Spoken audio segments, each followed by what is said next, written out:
Not sure what was up with the beep, but okay. Hello. Let me just make sure I've got volume there. It looks like we do. Okay, good. Hello, guys. Welcome back after a long flight this last Saturday for across the pond. It was a lot of fun, though, going from Amsterdam all the way to Washington Dulles. And that video will be up on YouTube probably in this next week or so.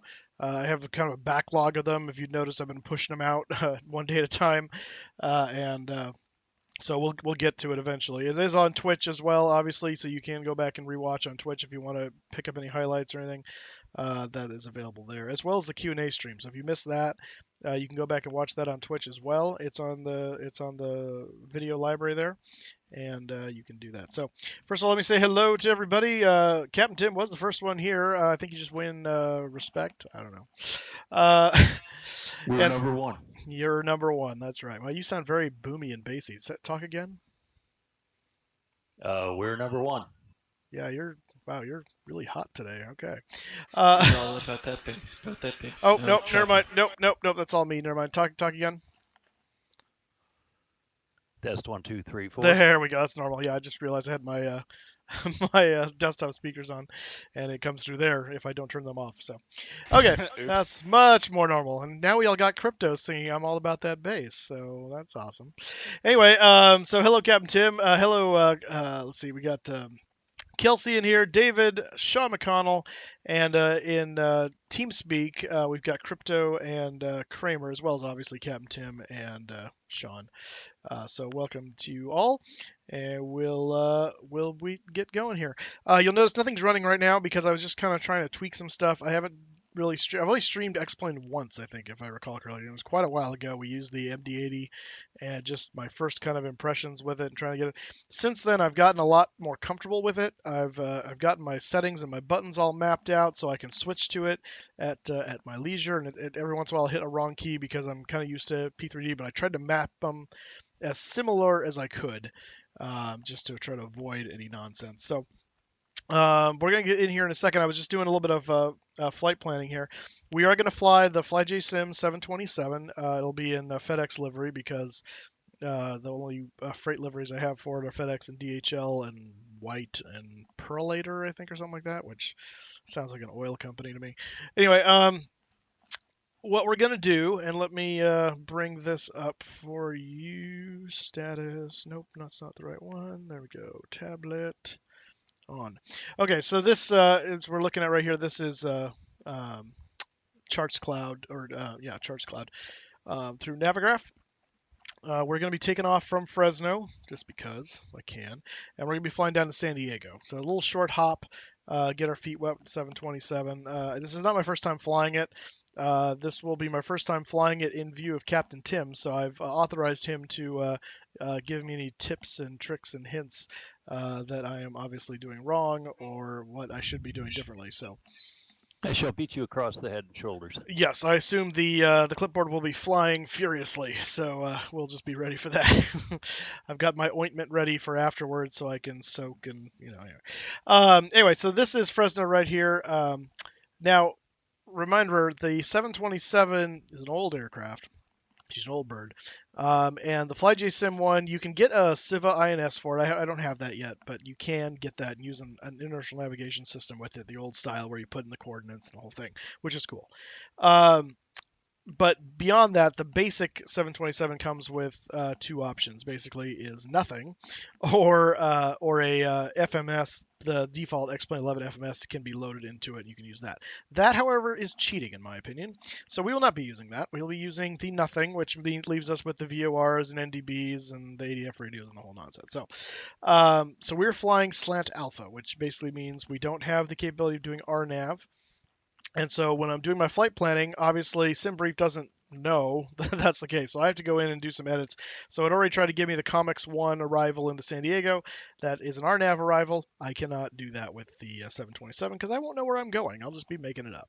So we'll take you through this and kind of show you what we're going to do. So taking off from Fresno, there's a couple different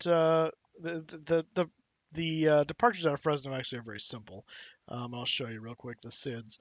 Basically, you're going to be looking at the Bulldog or the Yosemite. The Yosemite is if you're departing to the north, basically, and the Bulldog is if you're departing to the south, basically.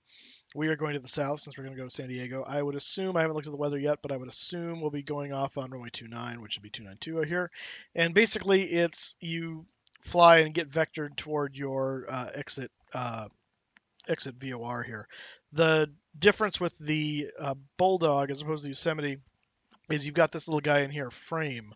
Now, normally, I would assume if I was had ATC, I'd be vectored to frame appropriately and then onto shafter. We don't have that. So what I did is I pulled up over here and notice this is the Clovis VOR right here, which it says somewhere. I just know it is because I know things.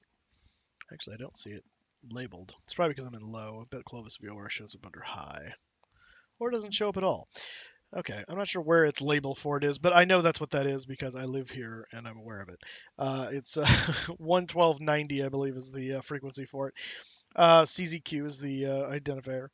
But if you notice, frame right here is off the 142 radial from the Clovis VOR, so we can find it very easily, knowing it's 18 DME from the on the 142 radial of the Clovis VOR, and then following that same radial, the 142 takes us to shafter. So basically, frame allows us to set up our line that we're supposed to be flying to the shafter VOR.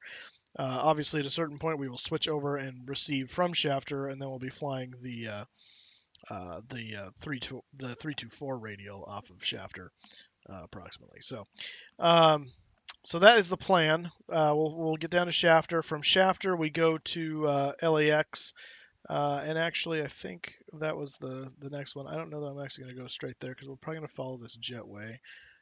Where does this go? That goes to Gorman. I'm gonna put a few other points in here. It didn't give me them, but just because I want to make sure I don't have a section where I suddenly don't have the radio frequency because there is a big mountain range right in here, the San Gabriels. Um, so we'll probably use the Gorman VOR, and then from Gorman we'll go down to LAX, which is right there, and then from LAX we'll shoot down the coast toward our next point, I believe, which I need to look at the chart for the San Diego one because I settled on the Hubbard one at San Diego. It's KSAN. Let me bring that up here real quick. Star Hubbard one.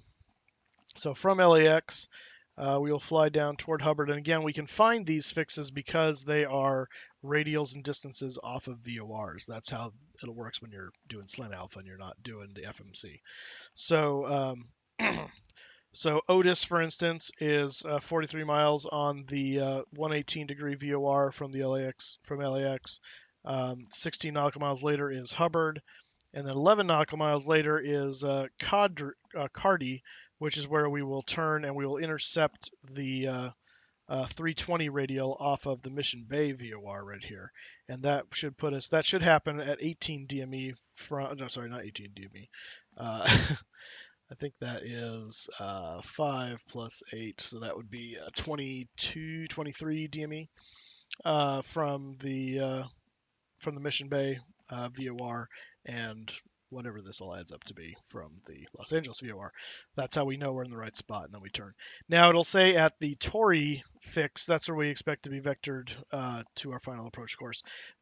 We should probably be able to do this visually at this point. We're not going to fly with ATC today. I don't have X Squawk Box installed yet, and even if I did, it's Thursday night. I doubt San Diego's up, so it wouldn't really matter anyway. And we'll come around. We'll probably be landing on 27 like usual. Again, I haven't looked at the weather yet, so I don't know for sure. And we'll swing around and do that. So that's the plan. That's how we're going to do it. So it requires a little bit more work in the cockpit for navigation because we have to tune all these radios and anticipate. And it's what's cool about this, I will say, is it really forces you to be aware of where you are. You know, the downside of all the technology with the FMCs and the inertial nav systems is it's really easy as a pilot to just kind of, oh yeah, the plane's flying the Magenta line. I don't know where I am. I just know I'm on the Magenta line. So Right. this forces you to really be aware and have a really good spatial awareness because you have to know what directions you are from these VORs and make sure it's all spaced up. So it's a little extra work. And actually, I really enjoyed it. It's actually a lot of fun to have to be doing it. It gives you something to do than just sit there and cruise and watch your fuel drain down slowly but surely. So And if I could jump in, yeah, first off, it's a three-man flight deck, so you get busy that way too. that's But true. also, you've got to be ahead of your airplane. You Absolutely. can't get behind it. Absolutely. Yeah, because if you do in this especially, you're just you're gonna get so lost. You're gonna overfly route, and then it's really hard to find your way back again without some really good spatial reasoning and be able to know what you're doing without ATC there to just say, oh yeah, turn heading such and such, and we'll guide you in kind of thing. So. All right, so that being said, let me start. I've already started. I got Active Sky for X-Plane, so that's here, and I believe it's working. It's still kind of funny, and I'll talk about that in a minute, but I think it's working. Let's open up X-Plane here, and it will load like this, and then I'll get it full screen in a second. And we'll see what becomes. All right, so let's do that first of all, and we're gonna do this. Did you download the um, cheats I put up on? I did. Oh, yeah, okay. I did. I looked at those, and actually, I used part of it. I did a little flight on Monday, Monday into Vegas, and tried out the that 3500 fuel. No, basically setting for final approach. It actually worked out pretty stinking well. So, um, but that was cool. But yeah, I was looking through there and doing some reading there. Hey Jeff, how you doing? You gotta clean your desktop. No CD and do stroked. Yeah, well, I gotta have something out there to make people feel uncomfortable. That's just what it is. What it is. By the way, this reminds me real quick. Sorry, I'll let you talk in just a second, Kramer. But this, by the way, clearly is San Francisco.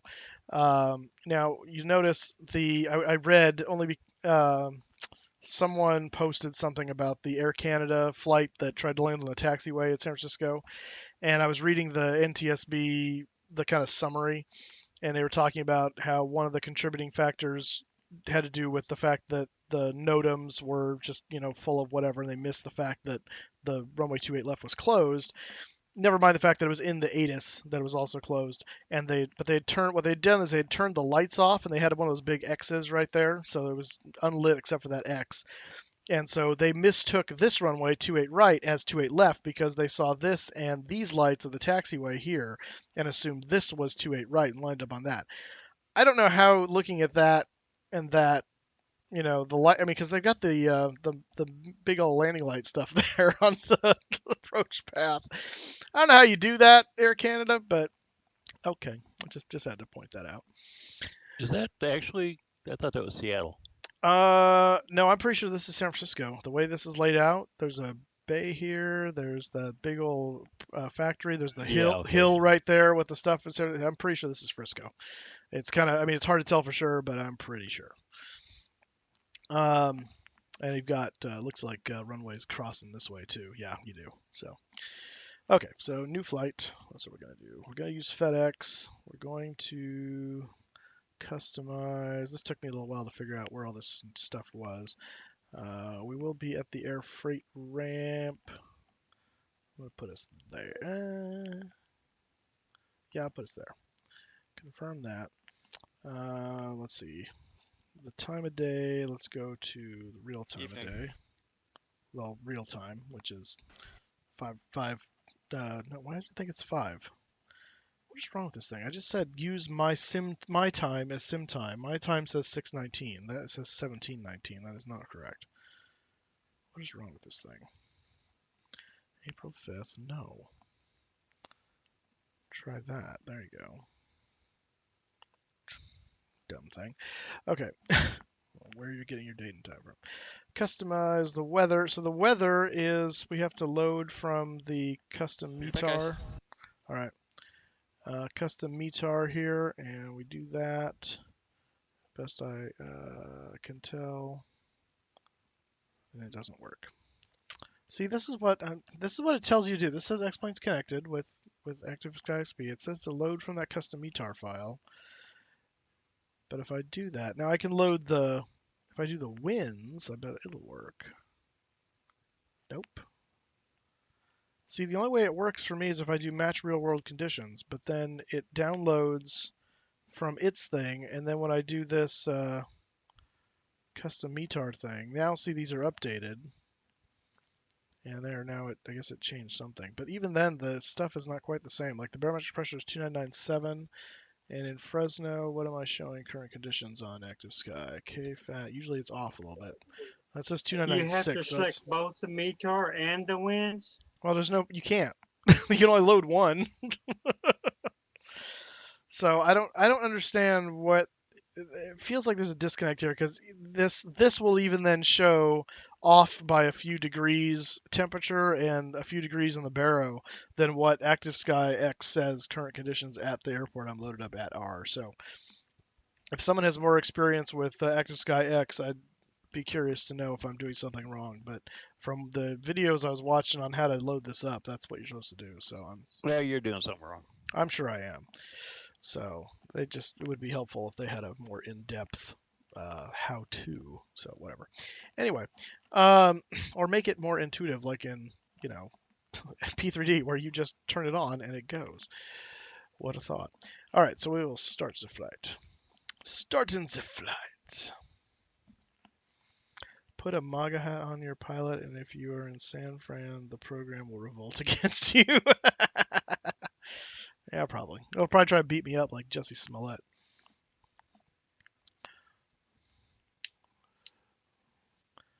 Oh, goodness. What were you going to... Sorry, I interrupted you earlier, Kramer. What were you going to say?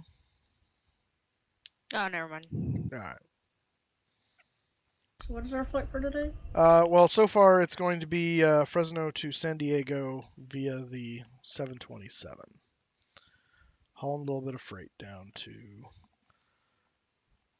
the southern tip of California. So I could either fly a 7-3 or I could choose a 7-1. You could, whichever airplane you actually feel competent in, I would say. Would be my recommendation. Of course, he's not flying online either, so. Yeah, I'm not. So you can do whatever you want, and I won't know anything. Wow, it's not nearly that dark out here. What in the name of... Maybe that's why it said to go off by that time, because... Yeah, that's... What the heck? Looking out the window right now, it is much brighter than that. And we have cloud cover. Let me see here. Oh, it sounds like lots of fun for you, Moose. What do you do? Where do you miss? Oh, I know where to do it. Let me show this here. 233. Yeah, it's 123. Oh, you know what? GM. This thing doesn't know about daylight savings time. That's what's happening. That's why it's funny. Okay, so we will do 17. That's why. Apply changes.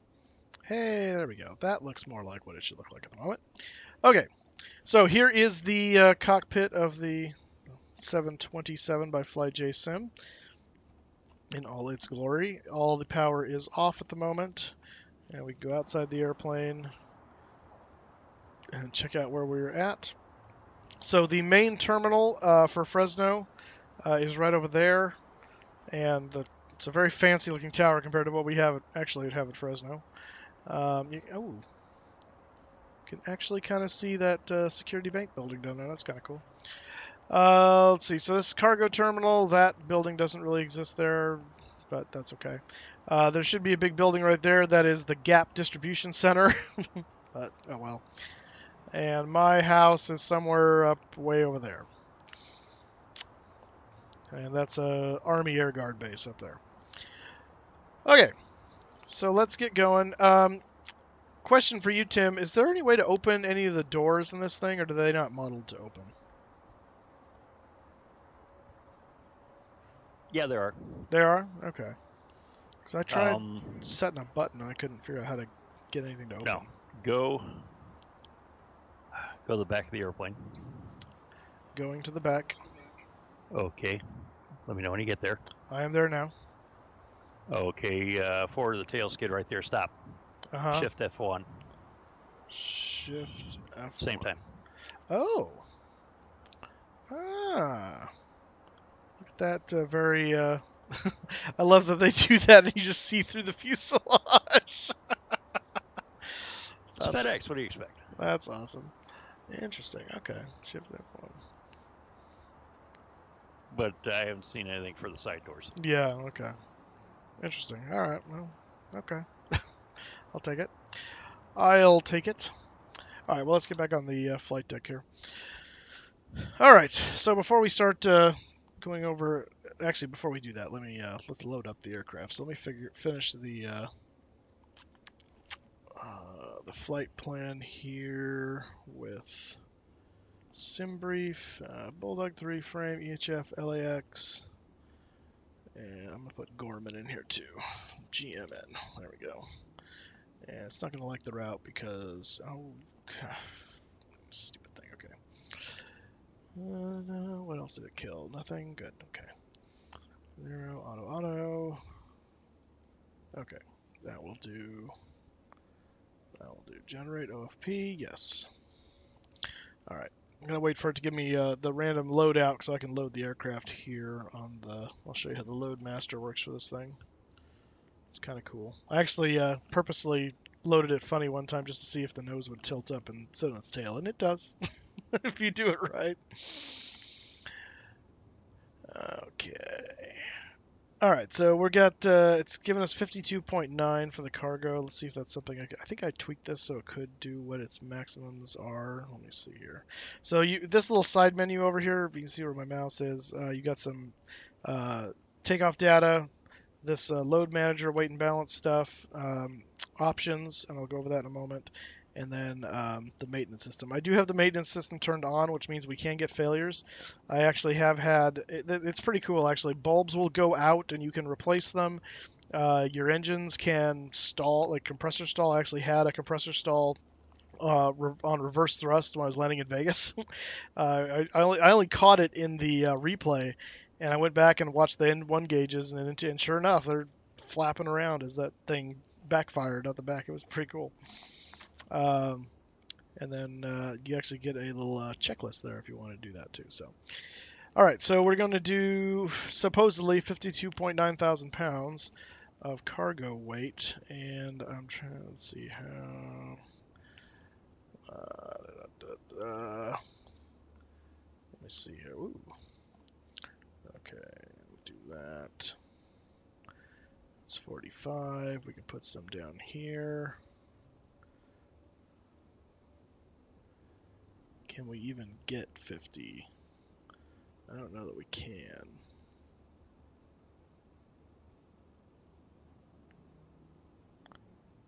Oh, maybe we can. We just have to be like super full. Oh yeah, okay, we can. All right, let me do this. Let me put this as full, and then let's take off some down here and see if we can't. Make sure we're not tail heavy. Where's our? Oh yeah, our mock. Okay, so we actually do need more back here. Okay, that brings us within limits now. Let's. Ooh, too much.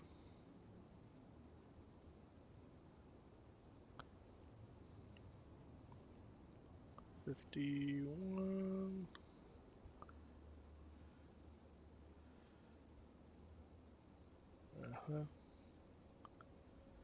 What are we looking for? 52.9.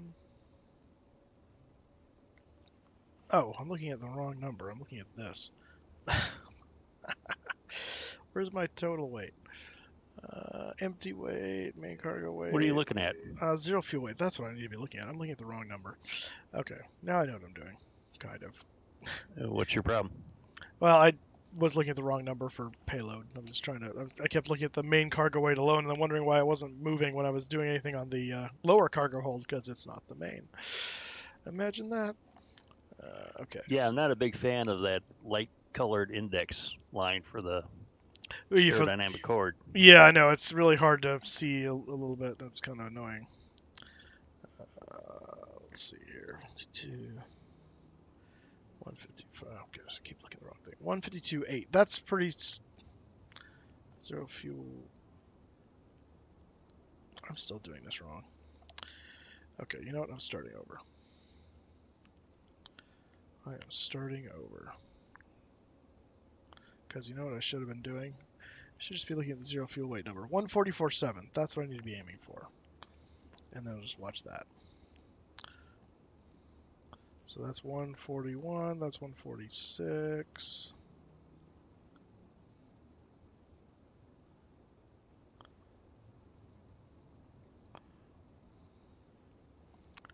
Uh,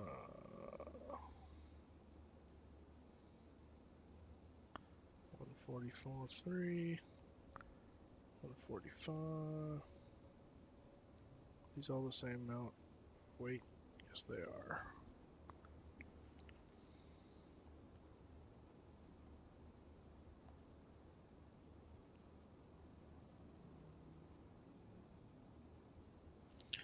Uh, 144.5. That's close enough. We're within like 200 pounds. That's actually, yeah. All right, close enough, and we're within the the chord range right there for our center of gravity. So we're good there, at least so far. We haven't loaded our fuel yet, so we need to do that. But what is our fuel supposed to be? 26.6.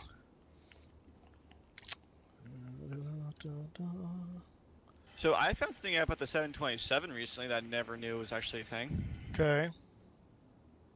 So back in, like, I think it was the early 90s, it was back when the 727 was still pretty much flying, Boeing and GE did a test of the unducted fan engine. Oh yeah, you didn't know about that? No, I had no idea about that till about a few days ago when I found it on YouTube. It looked pretty cool. Lord. It looks ridiculous if you ask me, but there's a way to edit the other number there, so it's not.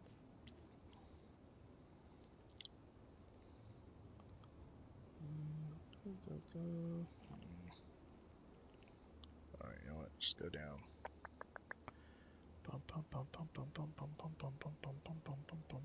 There we go. Make you all the same. All right, we're looking for approximately 8866 is what we're looking for per tank. And that's going to be close enough, 8830. All right, we're still in our magical zone there. We're above our max landing weight right now. Our max takeoff weight's 184.5. Our max landing weight is 158. And our current... And what does that mean? It means we have to burn off fuel to land, or we have to dump fuel if we have to come back. Okay, you know where that's at, right? I do. Right Good. back. This thing will move faster right there. Well, finish what you're doing. We'll talk about the engineer's panel later. Uh-huh. All right, so max landing weight 150. Yeah, okay, that's just calculating what that is. I don't know why I think so. Trip distance is 1075. I think it's what it's approaching. Okay. Anywho, all right, that is done. So we are loaded fuel-wise and cargo-wise. So that is good. Okay. All right. So now that is done, let's go ahead and start getting power on the aircraft. So first of all, what we're going to do, power is not connected at the moment. We're going to come up here to the flight engineer panel. We're going to click the battery switch over there, and whoops, as I picked the wrong button. And we're verifying we have 22 volts. No draw yet. I'm going to turn that on. Now we have amps draw on the battery, which is good. And we're going to... Actually, that's not going to do anything. So now at this point, we will get our ground power on. Oh, I will show you this real quick because I have to open this panel anyway. Over here on the options, this is where you can kind of do some things. You can, turn the yoke off if you want to, make it invisible, whatever. But you can also add the FMC right there, the default X21, or no nav, which is what we're going to fly with. So we're going to turn on the GPU cart right there. Hear that thing fire up, which is kind of cool. And I'm realizing that's pretty stinking loud, so I'm going to... Let's see if that's... turn down the exterior sounds a bit. There we go. So that is really hot. Alright, so now over here we have this light illuminated saying we have AC connected. We can switch this over to external power for essential, and we actually check, oops, the volts and the frequency there for the external power. Click, And that now gets us external power connected. Woohoo! We can now come up here and actually double check and make sure we have volts on the essential transformer rectifier for the DC circuit. Transformer rectifier number 1, and showing an amp draw, or actually a charging draw there, and then transformer rectifier number 2. And we got around 20, I think it's between 24 and 28 volts is what's normal, somewhere in there. So we'll go back to the regular battery. Is the 727 known for its many lights and switches? Anything really old is known for its many lights and switches because you don't have anything digital, so you would have to. Be careful of the really old comment. Well, you have to. Really old in the. We're talking about kids that weren't born when the 727 was like retired, so. Wasn't they retired like late 90s? Well, I mean, it was flying even after that as a freighter in certain areas of the country, and it's still Actually, flying the in last Southern passenger California. one retired last month. Oh, there Really? you go. Wow. Not Yeah, in it was- not in the States, but No, around. yeah, it's still going strong in third world areas as far as a freighter anyway. So it still flies. This was actually the first cockpit I ever got to sit in as a kid in high school. A guy worked at the airport of Fresno for FedEx, and let us when he was doing his checks before they would leave in the evening, would let us come up and sit in the cockpit and show us how to turn the APU on and stuff. It was really cool. Nice guy. Can't do that anymore. 9/11 put an end to all that fun. Yep. So anyway, all right. I'm gonna come up here and just kind of do like I normally do, a check of the panel. We're just gonna make sure all the various control switches are in. Anti-skid switch is on. We'll turn on the panel. That's the panel. I want the dome lights over there, just because it's getting kind of evening. Stick shaker stall test. That's awesome. We'll test the flight recorder there. Compass is slaved. All of our VHF and vertical gyro stuff's in normal. Do a little fire extinguisher test there. Auto brakes, which I haven't used yet. I just leave them at disarm. I keep forgetting they're up there. We never had them on ours. Yeah, I never remember seeing them on the other ones that I was in, so I just ignore it.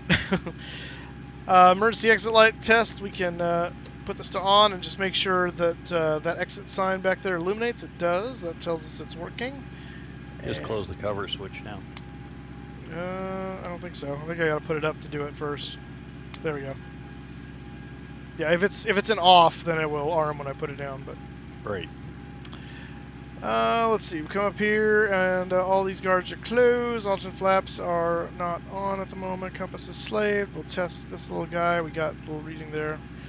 We'll turn on the passenger signs, even though we don't have passengers. It's a freighter. We'll leave that off for now. It's a TCAS system. We can test the window heats right there, and power test. Doesn't ever do anything that I'm aware of. So, but we'll put the window heats on. And we'll come over here. I'm going to change. I love. Have you flown this at night? I have. I love it. They did a great job with the lighting. Yes, they did. Yes, they did. I'm just going to check and make sure the various lights are coming on as they are supposed to. And pitot, we're going to leave off, but just making sure it operates like it's supposed to. Navigation lights on. And I'm also going to turn the test on, just check all the lights, because they could be burned Well, out. the cool thing about the lights is a lot of them are press to test. So if you Yeah. need to press the particular bulb to make sure that it illuminates. Exactly. This is very convenient. So I'm just doing a quick scan around here, looking for any bulbs that might be out we can replace. The disco lights. The disco lights. Disco stew. Alright. Or you have to tell everybody you're doing it because everybody will get an instant heart attack. Oh, I know. Like, ah! The button. All the lights are on! We're all gonna die! So, yep. I think we're all good there, so that's good. Turn the test off. There we go. Okie dokie. Let's go ahead and set this up. Passenger auction is normal. Auto pack is in cutout. Aft cabin zone is in neutral. These are all open. We don't have air supply yet, so we'll leave the packs off for right now. We're going to be flying with the altitude they give us. 310. So I'll set this to 31. And that's about right for San Diego. They're right in the water. Watch this, set that down to like 50. And that is in ground mode at the moment. Do a little test right there, that guy. There is no, apparently, they mentioned it in the manual, but there's no oil quantity test button, right, Tim, that I'm aware of? To make those roll back? No. Okay. It should be like right there. But it does not appear to be modeled. It mentions it in the checklist manual that FlyJSim gives you, but I looked around, I'm like, I don't see this button anywhere. So unless you click on the actual now. You can do that for the fuel quantity, so if we come over here, we can check the individual fuel quantity gauges. They'll roll back, and then you can let them, they'll reset back to where they should be. We should be seeing a little, almost 9,000 pounds there, yep. Check the center tank one, and we'll check the number 3 wing tank.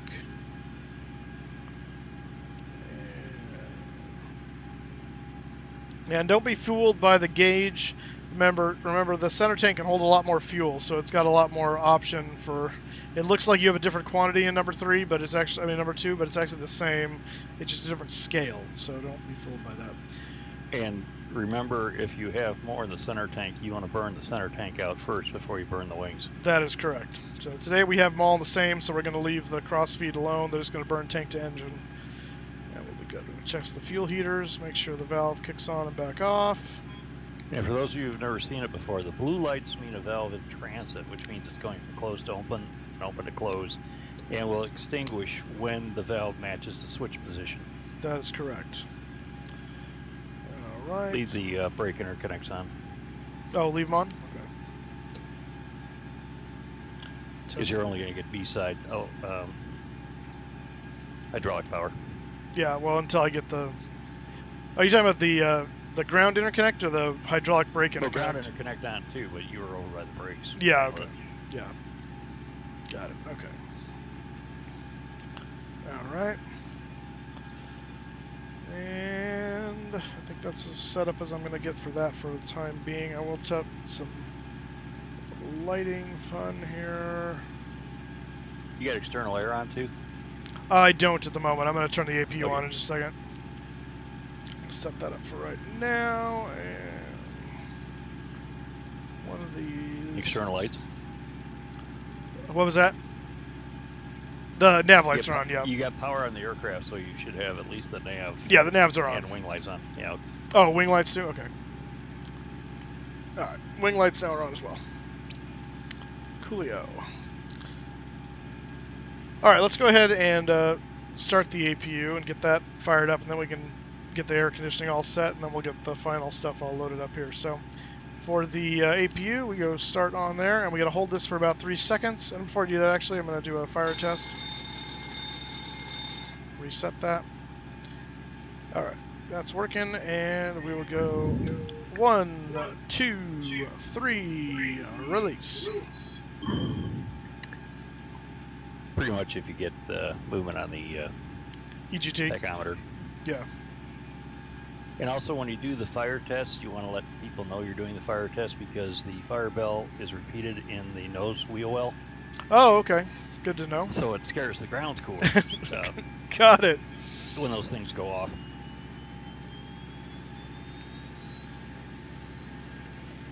Yeah, one of the greatest things about this aircraft is the sound set. They did a phenomenal job with the sounds in this aircraft.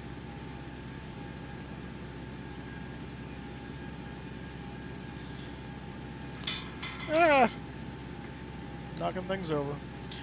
Do you know how to get a file to the 717 manager? I do not. I do not. Alright. Just gonna wait for that to settle back down. It's coming in now.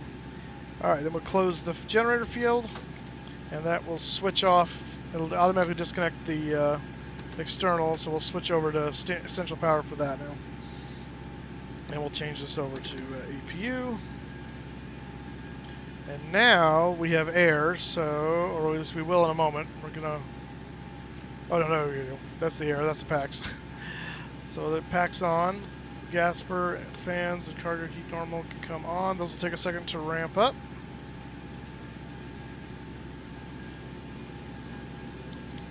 Just verify those are coming online. They are. Excellent. And we'll actually go over here now and tell these guys to disconnect the GPU cart because we don't need that anymore.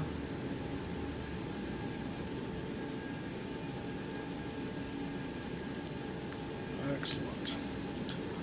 Alright, so down here, so it's our first part of our flight plan is Clovis VOR. We're going to need to know where that is, so we're going to do, 112.90, which I believe is the frequency. And then Shafter,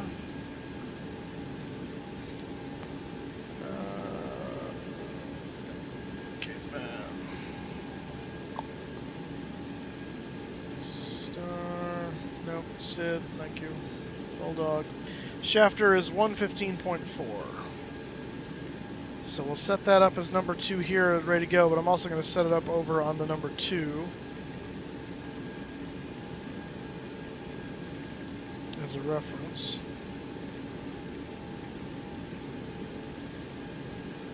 4. And then our next point after that is Gorman. I'm going to set that up on the standby of number 2. This will help us stay ahead of the airplane because we'll have frequencies dialed up ahead of time that we can just switch around to. We don't have to go looking for them. So let me find Gorman here. 116.10. Oh, it's almost set. 1610. And then out of Clovis VOR, we're going to be flying the 142 radial. So we will set 142 up on our HSI here. You want a real quick and dirty? What was that? Do you want a real quick and dirty hint? Sure. If you put your in order of execution, your headings in the ADF heads down below. Oh, down here? Yeah. Oh. So it's left to right. So your first heading is this, and then you're going to go to the second heading, and that's right across. Oh, I like that. Okay.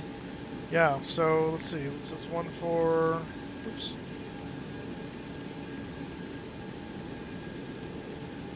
.142 is our first heading. And actually, it's going to be the same thing for EHF, which is the same thing. But from to Gorman, it's going to be, what is that? Oh, it doesn't tell me. That's annoying. Okay.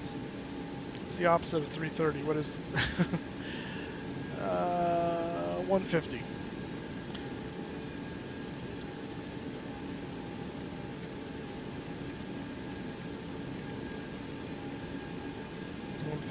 From Gorman, we're going to LAX, which I think is this guy here, which looks like 143.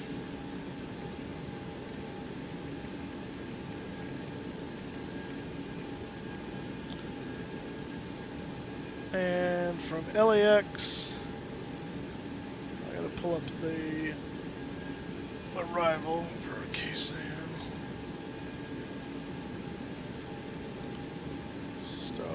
Hubbard. From LA, we're doing the 118 radial out.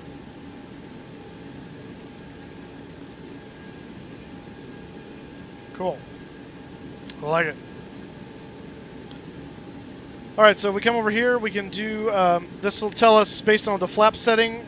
I'm going to set flaps 15, so this gives us our V speeds, 140 for V1 VR and 152. This is all calculated based on the weight we already did. Our EPR is going to be 2.15. I wish it would give you some of the other, like climb EPR and stuff like that, but it does not. So you just have to kind of wing it. I'm sure. Actually, they're standard. What does that mean? Oh, they're standard. Use the same one. Oh, the same as the normal, or what do you? Or is there No, a standard that there is somewhere that I need to find? Yeah, you pull back to about 180. 180. Okay. And there is a procedure called quiet EPR, which would drive you insane if I tried to teach it to you right now. All right, so we won't do that. But I can do this set bugs thing, and it will set my my various bugs there. 2.15 should be the EPR for takeoff there, and I think it sets that already. Yes. Yeah. Hey Moose, when you bring up the data card, it's hidden behind your head, so you have to kind of tilt down a little bit. Oh, I'm sorry. The video. Oh, I got actually the card itself. I just need. There we go. Let's do that. Because it moves with the camera, so it doesn't ever change position. Oh, there you go. Yeah, there you go. good safety tip though.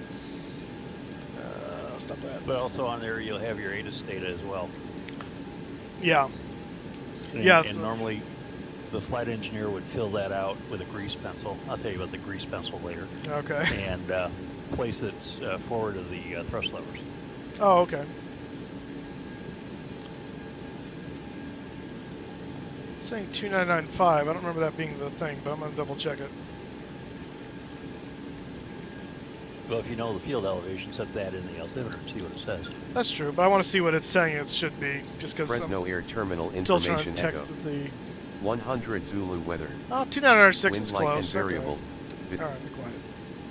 What do you mean, David? What should you do after the FMC? He's talking about what is the min prof on the... Where is it asking you that for that? Oh, I think that's on the arrival part, right? David? I think it's wanting to know what the minimum profile altitude you want to set as part of that approach. But that's what I do anyway. I always put in the basically whatever the minimum descent altitude for the approach is. Is he doing an RNAV? I think so. Yeah. I don't know localizer. What do I do with RNAV? No, I don't know what you're doing. What are you flying? 717. Oh, okay. 29905. And we gotta scooch over so we can get the standby. There we go. And so we can put this guy away. Oh, stab trim setting is 6.99. 99! So we'll come down here and we'll do the stab trim. Put that away. And let's see. Oops. You know the quick and dirty cheat? It's like right there. And that is? Place the cursor on the green band and double click. Oh.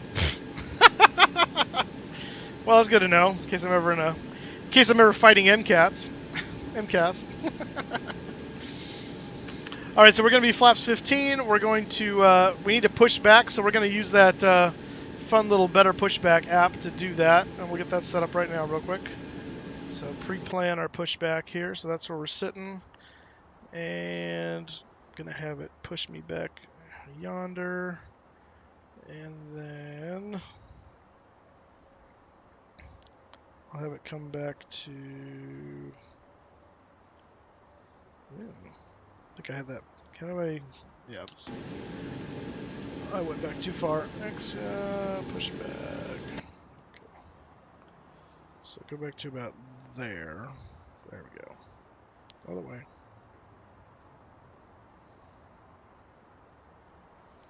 There we go.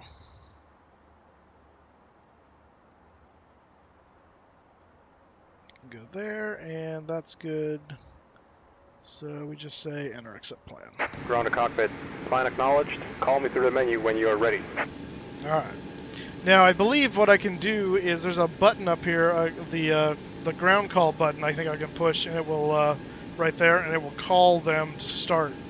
I haven't tried that yet, but I saw someone do that, and we'll try it and see if that works. But I think we're all pretty much dialed in here for our takeoff now. So, yeah, packs are still running okay. That's good. Those doors are wide open. That's what I want. Yep, okay. All right, so let's go ahead and see if he'll get hooked up. Maybe that's not the right one.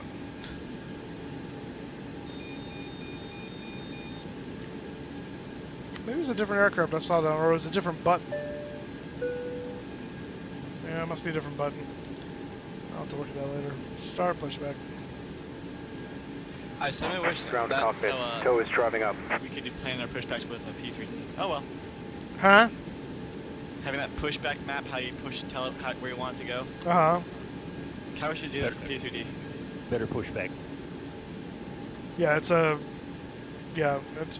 I understand the advantage of it. I kind of like not having to do that in P3D because it kind of kills, like I have to go map it out for them, but there are times that it'd be nice to be able to say, yeah, do this, because the pushback driver doesn't know what he's doing. You know, the one time, what was it, Los Angeles? Yeah. That was especially fun. This up here to 3-1. West 190, what are you doing? I don't know, my GS Okay, all doors and hatches are closed. Ready to connect. All right, connect away.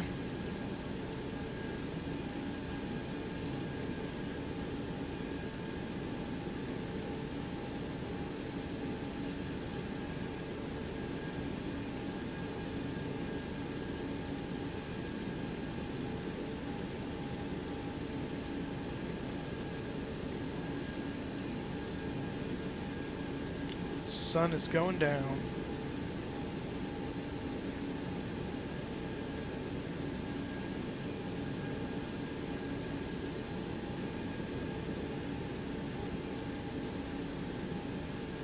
Tow connected and bypass pin in service. Release parking brake. Starting pushback. And you may start engines. All right, so before we do engine start, we're going to turn on the fuel boost pumps.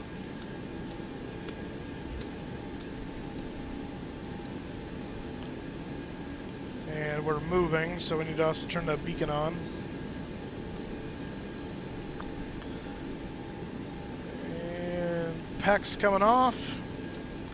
And galley power's already off. All right, engine number 3.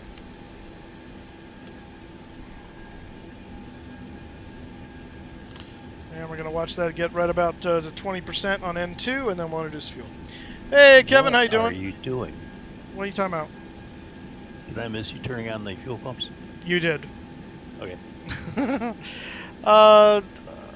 Hey, Paradise, how's it going? Yeah, we got 727 going today. There it is. Fuel on. And if I was the flight engineer, I'd be looking for oil pressure rise right here. And I see oil pressure rise, so that's good. Oil pressurized and the starter cutout. Yeah, and we got starter cut out already. You gotta look up. Yeah, that's it's looking too far down. And there's the oil pressure warning light is extinguished now, so that's a sign that we can start the next engine. And number 2.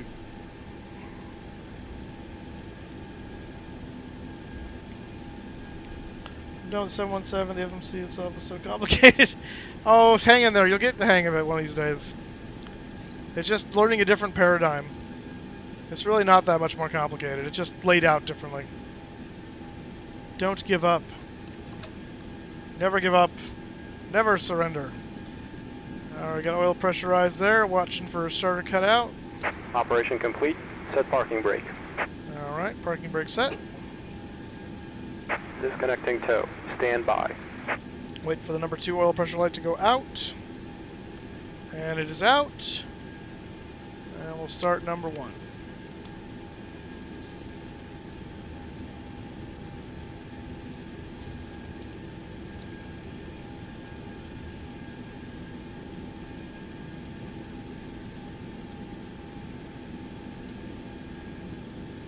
Oh, yeah. fuel on. Oil pressure rising. And starter cut out. And before we go any further, I just realized... Oh, that's a great movie there, Kevin. Nose disconnected and bypass pin has been removed. Hand signal on the right. Well, see you next time and have a safe flight. I do love Galaxy Quest. Let's see if Project Fly is working with X-Plane here. I don't know if it is, but we're going to find out in a second. Dispatch. Doesn't look like an X simulator connection. Okay. It's been working on mine. Well, I have to imagine. So I probably have to point it to where I've got X-Plane. Simulator settings. X-Plane install plugin. Okay, so now it's installed. Do I have to restart anything to make this work?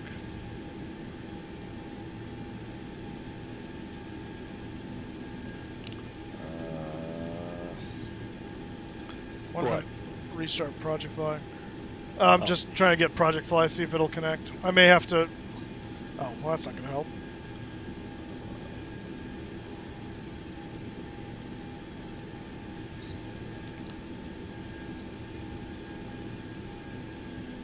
It may not on this run because I have to... Oh, yes. Nope, doesn't look like I have a...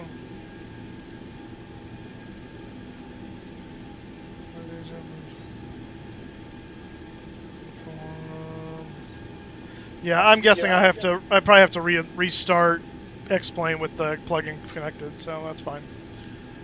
I'm sure that's what that is. But I can do this, 'cause I did make sure this was running earlier, so I think this will work. Is it available off the plugins, or is it really independent? It's a plugin from Project Fly, but I just installed it while the sim was running, and so that's why I don't think it's going to work. Okay. Yeah, I didn't realize that. So I gave it a shot, but it's not It's not detecting my sim. So 3100 fly. There we go. Evening, Kelsey. Hey, Kels. Oh, my VA closed down, so I'm almost now. What VA? Kevin? Back, had to call before bed tonight. How much my home time yesterday to him being in New York City. Oh, he's in New York seeing the shows, huh? That's awesome. Cool. I wish I was in New York seeing the shows. Alright, so that's good to go. We gotta put our flaps down. Whoa, that was a fun something. Say what? I don't know what just... Whoa. Have you set up the panel? Flight Engineers panel? Well, hang on. My sim's doing something weird. Why is that happening? That's not doing that. What's your prediction for the Final Four there, Kelsey? What the heck? Do I have a weird... Whenever I hit the lower gear, all of a sudden it's whacking the menu up here and like causing the sim to hang for a second. But only when I go down flaps. Up flaps, it's fine. Apparently you've got a key hung up there. Yeah. That is a little distracting. Joystick. Where are you at? Your pitch roll. Nope, it's going to be you. So, toggle. Oh, that's not the right button. Yeah, flaps down a notch. Oh, I wonder if it's... I bet it is. What do you think it is, Moose? I just installed XPUIPC, yeah. And I'm wondering if there is a control link that it just automatically put in. That's the only thing I can think of that it could possibly be, but I'll have to explore that later. We'll live with it for now. Okay, gotta go eat some food. All right, David. You're not going with Notre Dame there, Kelsey? All right, those are all.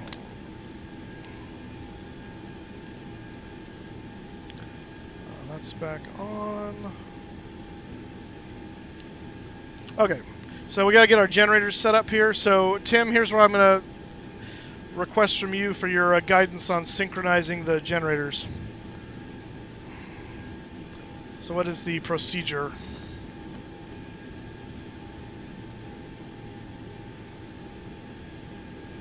So you guys synchronize the generators on that thing? Yeah. Well, actually, you're setting up the frequencies. Yeah. Let's see what you got going on. You got okay. You got the AP selected. AP's on essential right now. Yeah. I just put it on Gen 1 for the synchronized. Okay.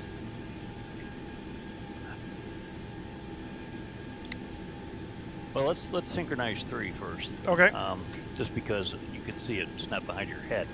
Got it. I moved it a little bit a second ago, so Okay. none of them should be behind my head now. Okay, the lower lights are the field lights from the generator, Right. and then the generator, then the bus ties. Correct. Go down to the frequency Mm-hmm. on the number 3. Yep. And just start sliding it side to side, or left and right. And you'll see the frequency slide up to the top, get it in the 12 o'clock position. Okay. Got it. That's going to be your first one. All right. Okay, go ahead and close the bus tie. Or Okay. your generator switch. Generator. Yep. Mm-hmm. All right. Okay. Okay, you're off at number 3. Yep. Second one to number 2. All right. Okay, you see how the lights are flashing? Uh-huh. Okay, now try and get those lights on at the same time. Normally you would want to get it off. Now, go ahead and slide it full scale so you see what it's like when it's really out of phase. Yeah. Yeah, full on versus really Christmas light flashing. Yeah, you don't want that. You really want kind of off. So basically the slowest, pulse you can possibly get toward off, right? Because I think I tried this and you can't actually ever get it to off, Yeah, but you can get it which they've never gotten right. pretty Remember at close. But... FlyJSim, I said that they need to clean that up, Oh, yeah. and they looked at me like I was from Mars until I told them I've got hours. So, You okay. go ahead and close the switch and do the same All right. for one. And then we'll do the same thing on number 1, yeah. Gotcha. If you're really out of phase, the bus tie switch won't close. Oh, okay. Okay, so it looks like we are all synced up. All the frequencies are the same. Fantastic. Okay, and above the switches there, you've got the generators are driven off the engines by what's called a constant speed drive, which Right. is kind of like hydraulic transmission. Mm-hmm. So the rise and the in switch is the fluid of the constant speed drive, the temperatures. So if you get a abnormal reading, then you're going to have a problem. And Got it. Either pull it offline or whatever. And you also can disconnect. You see the guarded switches there? Right. That will physically disconnect the CSD Yeah. constant speed drive. And can only from be the motors. reconnected on the ground, correct? Yeah, guy with a long screwdriver. Yeah. All right. Cool deal. All right, that panel's set now, and... You would probably have the galley power off now Oh, okay. because it draws a lot of power. Gotcha. Okie dokie. We'll turn our packs back on. And our hydraulics interconnects are off. We got both A and B sides working. Go back to the pressure panel. Pressurization. Uh-huh. Looking at it. Okay, 31. You will never get the delta. You'll be up in the red if you're pressurized to 6,000 feet. Oh, In the okay. internal cabin, you want like 8 or 9. on Okay. The internal. Got it. All right, we'll do 8, and we'll see where that goes. And remember when you're buttoned up, flip that to flight. Yeah. Okay. Yeah, I usually do that right before we hit the runway. Okay, flip on the fluorescent light for the panel so that people can see like. Oh, yeah.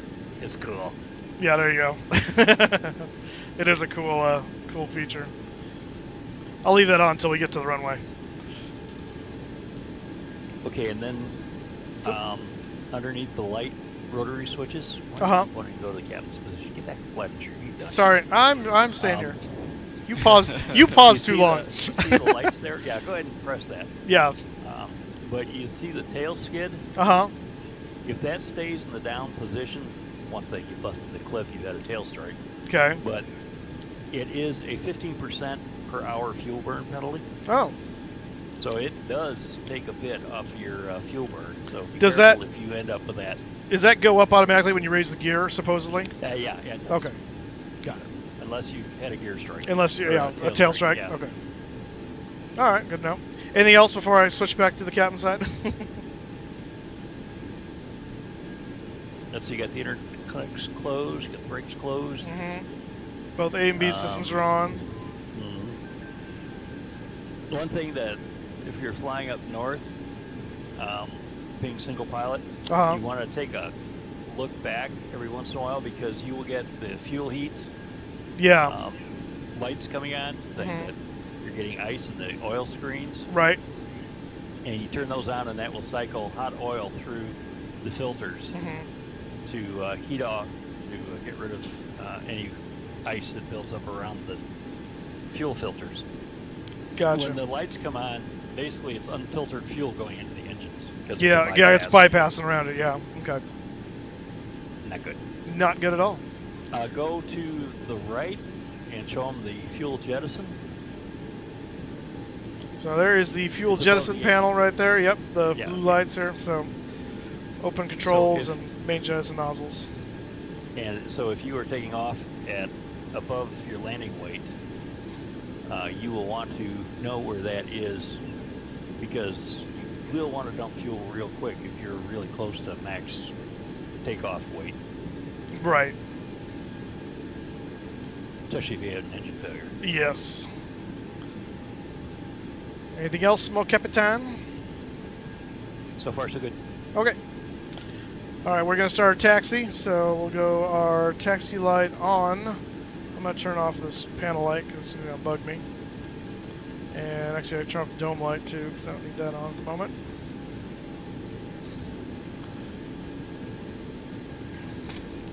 And brakes release. And forward we go.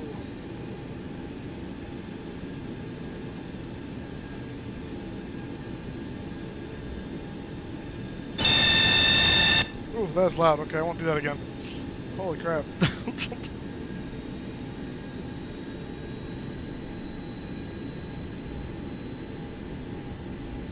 So, Kevin, I don't think I ever saw. What was the name of the VA that you were under that closed down?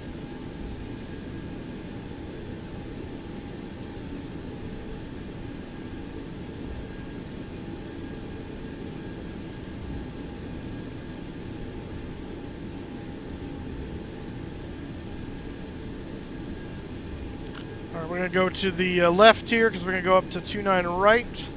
So we'll take off northerly and then, well, northwesterly, and then we'll be banking turn left toward the to intercept the radial off of the Clovis VOR, the 142 radial.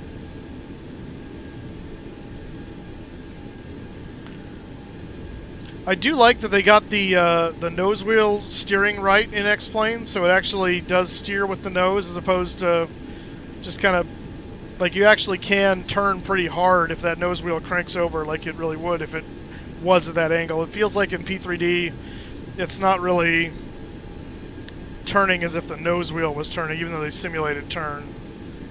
In the 727, it's pretty much 9 degrees either line, a center line with the pedals, and you can really haul over on the using the tiller. Gotcha. Elite Premier? Oh, okay. Never heard of it. No, never mind. You looked at the site briefly one time. Oh, the penguin one. Yeah. That's all right. That's really all you had to say. Might be blue. That's all you really had to say was the penguin one. That would have reminded me. And yeah, actually, the taxi lights are pretty good on this aircraft too. They are, yes, they are. They're not that kind kind of hard to see at the moment because it's dusk still, but when it's dark, it's really nice. And you know about using the number pads for navigating around the flight deck? Actually, I changed all of that, so I've got them all. I've got them all custom now. I have. I got X camera, and so I'm. Yeah. So yeah, that changed. Actually, you need to raise your eye level a little bit so you're looking straight down the glare shield. Oh, okay. Your eyeball position. Raise your seat, in other words. So like that. Kind of hard to tell, but yeah, that's yeah. You can actually see the windshield wiper now a little bit.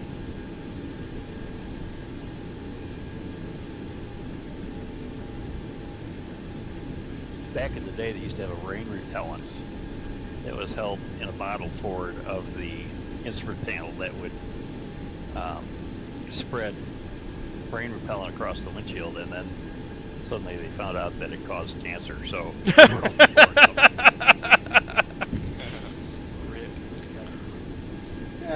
Detail.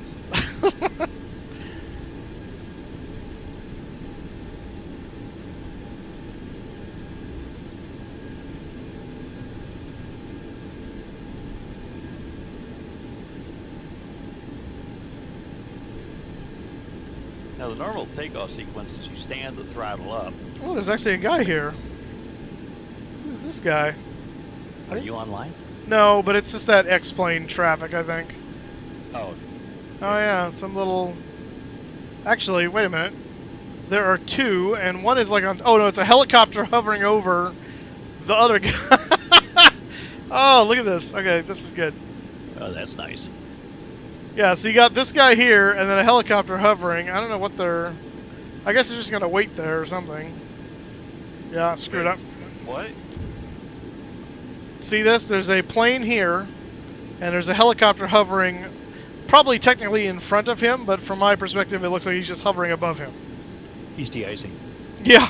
Yeah, because we have a big problem with that in Fresno. Oh yeah. What were you were about to say something about? Politics. Yeah, you're about to say something about standing the throttles up.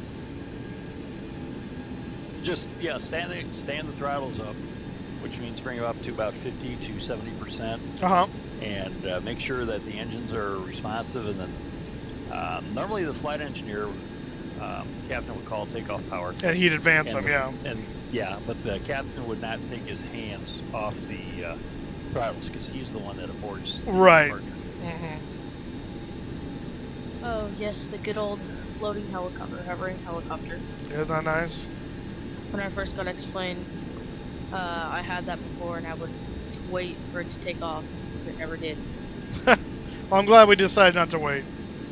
So I would just sit there lonely. Oh, that was a Waiting. sound. Okay, so we're going to turn the landing lights on. I'm going to turn the switch back here to flight. And we'll turn that panel light off there. And we'll turn the APU off as well, actually. No, let's see, that's still running. So that, up one. All right, and away we go. Stand throttles up.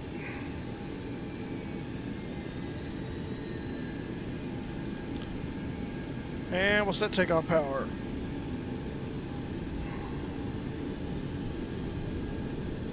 And if you get real greedy, your EPR will overshoot because as the airplane moves forward, it's going to. So you got to kind of watch that a little bit. Yeah. Another thing with the higher EPRs, you got to watch your engine temps like a hawk. Gotcha.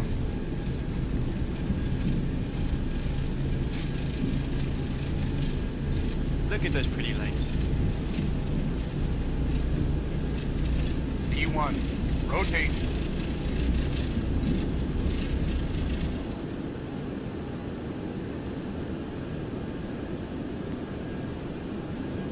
Rotate about 12 to 15 degrees. Disregard the flight director for the Yeah. time. Gear up.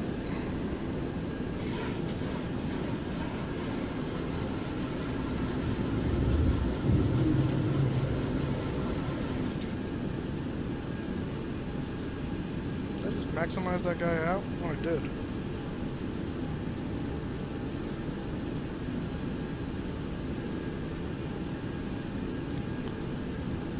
We'll set climb power. You said 180, right? Yeah, for the Eber.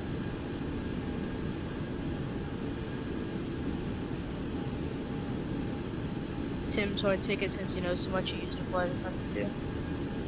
Yep, flew all 3 seats. That's cool. Got about a little under 7,000 hours in it. Do you miss it? Oh man, if I had a chance to go back to it, I would. We're not doing that. It was a great airplane because when I first started, it was our only small jet. Our fleet was the 7.2s, the DC-10s, and the 7.4. And then later on, we're joined by the sub-5. But yeah, but in the domestic operation, we flew the heck out of the 727s.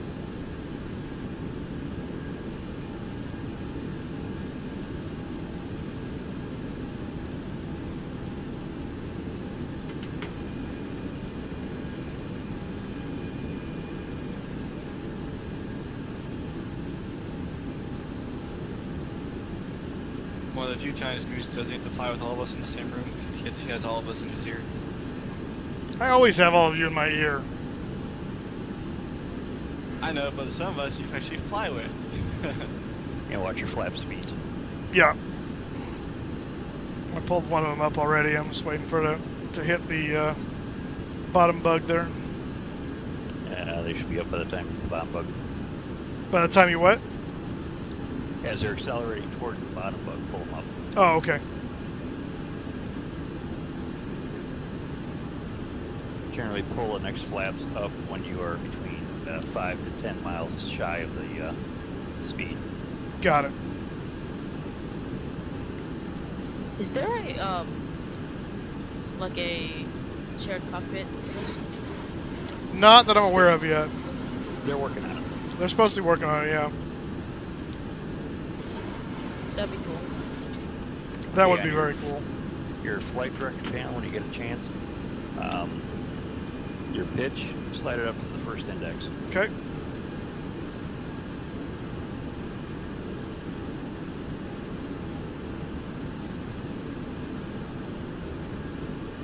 It should be accelerating through 200 to 250. Your power should be back. Yeah, I was waiting for the flaps to get up because I pulled the power back and the thing started having trouble, so I put the power back on and I'll go to climb power. The nose.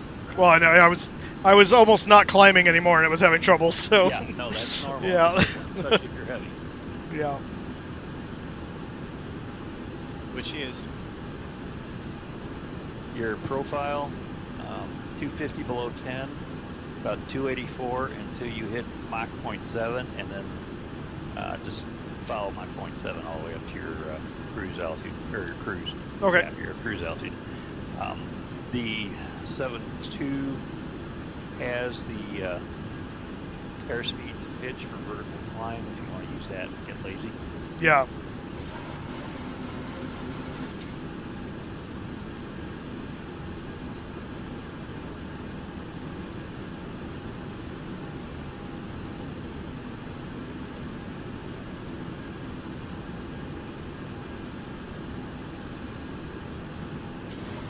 So Tim, in your whole career, what different aircraft have you been able to fly?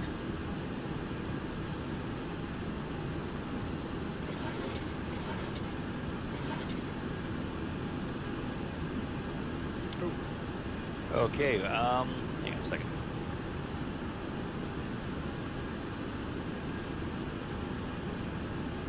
What the?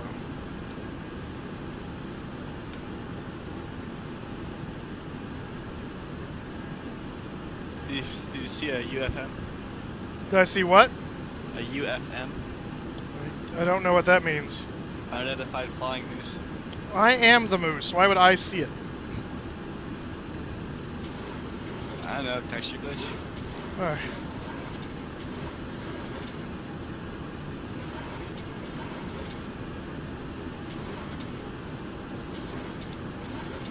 I had that happen to me once. I was flying, nothing, there's random animals in the sky, like, oh, that's random. Mm-hmm. All right, we just passed frame, so now we're heading over to heading toward Shafter now. Are you board navigating? But yeah. So you changing the frequencies as you pass them? So what? You change the frequencies over as you pass them? Yeah, but I didn't pass over a VOR. I passed a Gotcha. fix. I passed a fix. Oh. That was a certain distance from a VOR. That's how I knew I passed it.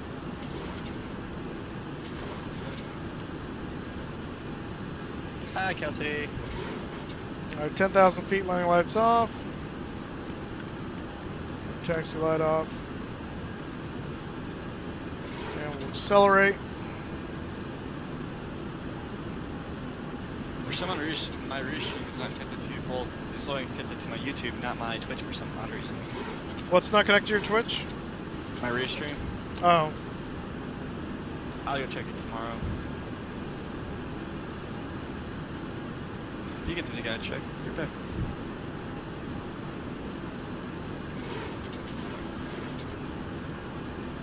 Alright, so we switch over to Shafter now. And there it comes.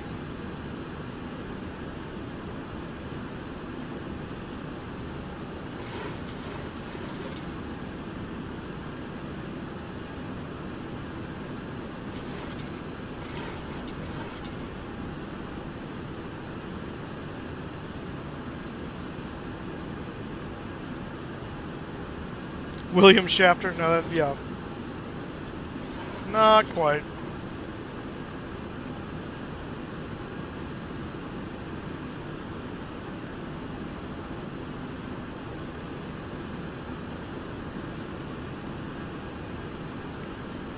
I think that's Visalia right there, Visalia Airport.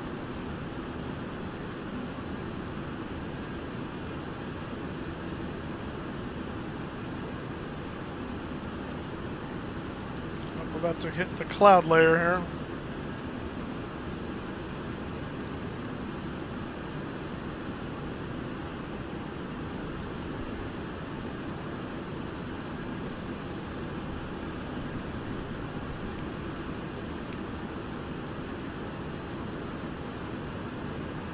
What is that film tomorrow night anyway? Tomorrow night is Minneapolis. Since we're flying to St. Paul then.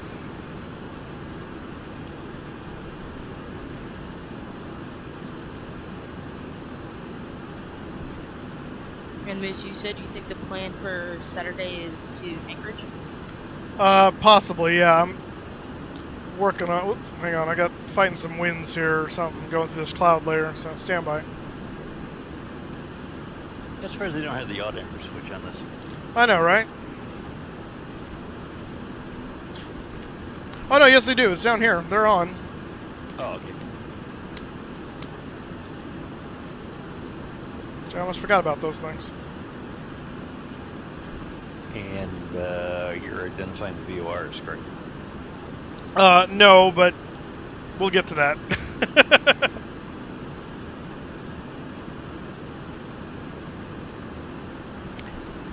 Actually, it's kind of a cool effect, especially when you're in cruise and you turn on the background lighting for the instrument panel. Uh-huh. And actually, that's really important in the daytime. Like if you're flying into the sun, like you got a sunrise, Uh-huh. yeah, you're going to want that puppy up because you're not going to see anything on your instrument panel unless you do that. Gotcha. What is it? It's the lights, it's the background lighting for the instrument panel. Yeah. Too much sun in your eyes, you can't see squat. Yep, you're backlit. Okay, was that David who asked me about what airplanes I've flown? Yes. That was Kramer. Oh, Kramer, sorry. Oh, Kramer, I'm sorry. Geez, started out the 727 riding the side panel as the flight engineer. Moved to the right seat, left seat, the 727. Made captain when I turned 28. And then from there, moved up to right seat in the 74. Never flew the panel in the 74-200. But I flew right. Brad M coming in with the host 74. Whoa, man! Thank you, Brad. Appreciate it. Welcome, guys, from Brad's stream. We're trying our hand at the 727 in X-Plane. So, welcome, guys. It's an angry look at Moose, by the way. That red. I know, right? I think that looks kind of cool. Gotta love it. Yep. But then came off the 7.4 right seat to left right seat in the 7.5 when it was rolled out at the airline. One of the original pilots on 7.5, and then flew 18 months right seat in the 7.4 400. Gotcha. And now on the 7.5 7.6. Welcome, Vegas Flyer. Welcome, Verity. And welcome, Brad M, of course. Thank you for the host. Appreciate it. With a raid or whatever that was. Greatly appreciate it. Hosting. Okay, yeah. So welcome to everyone from Brad's stream. Brad's a good guy. Just made partner recently, I believe. And how did your P3D or how did your X-Plane stream shake out compared to your woes on the P3D stream? I didn't see where you were flying from I know you're flying San Francisco to somewhere on the Prime Air 6-7 for X-Plane, but I didn't see where you were going. All right, that's 18,000 feet. Let's set 2992. And we got to do that on both of them over here.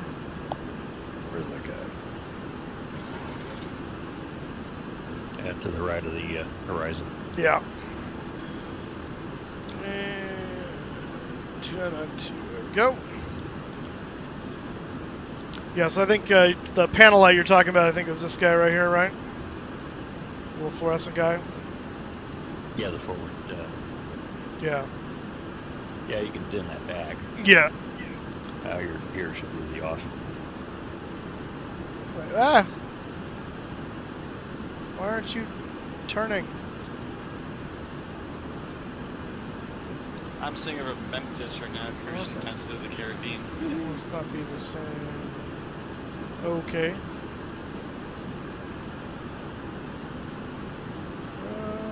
It's not one of those. Which is what switch dims that? Do you know?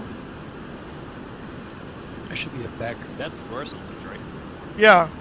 Yeah, kill that. Oh, you're not talking about that. Okay. Yeah, I'm talking about the. It's one of those rotary switches up there. It's like background lights. Okay, it must be this guy here. Yeah, there's one for left, right, and center. Yeah, are you talking about the lights in the gauges? Is that what you're talking about? Negative. It's just background lights. It's the mood lighting. Oh, okay. I know there's... You're getting a little bit right there right now, actually. Yeah, there is some right there, and I'm trying to remember where the control for that one is. Maybe that's the one I just turned up, and I just didn't notice it. Oh yeah, that is it. Okay, yeah, that's the guy. It was just so subtle when I was doing it, I wasn't really noticing it was changing. Yeah, there we go. Yay. Greasy, eh? Nice. Greasy's good. He's retired, you know. What was that? He's retired, you know.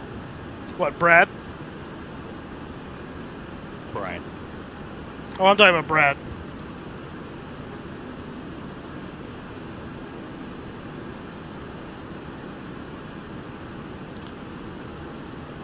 All right. Where you at? We are about 22 miles from the Shafter VOR. And so after Shafter, we're going to be heading to Gorman, which means our next heading is going to be 150. And we're going to be looking for the Gorman VOR, which is 11610. So we should see that pop up here. Looks like we're receiving it already. So 62 miles from Gorman. So we'll pop that over once we get to that point. Yeah, there are three ways that you can tell. One is you got the RMI needle to the left of the HSI. Will center up. You get a DME off the number 2. Right. Or if you have your nav2 switched to the up position, you'll get the identifier. Oh, but right. You really have to be careful because if you're cruising along, you may pick up a another station that has the same frequency. Mm-hmm. Has happened before, Yeah. and it will confuse you. Right. And your landing gear switch is still in the up position. Oh, thank you.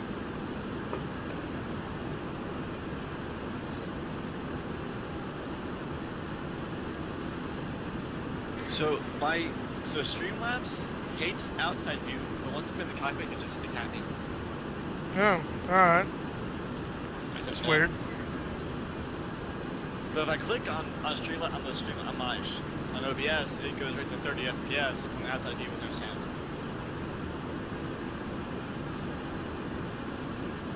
I think I might just need to tweak it a little bit priority wise.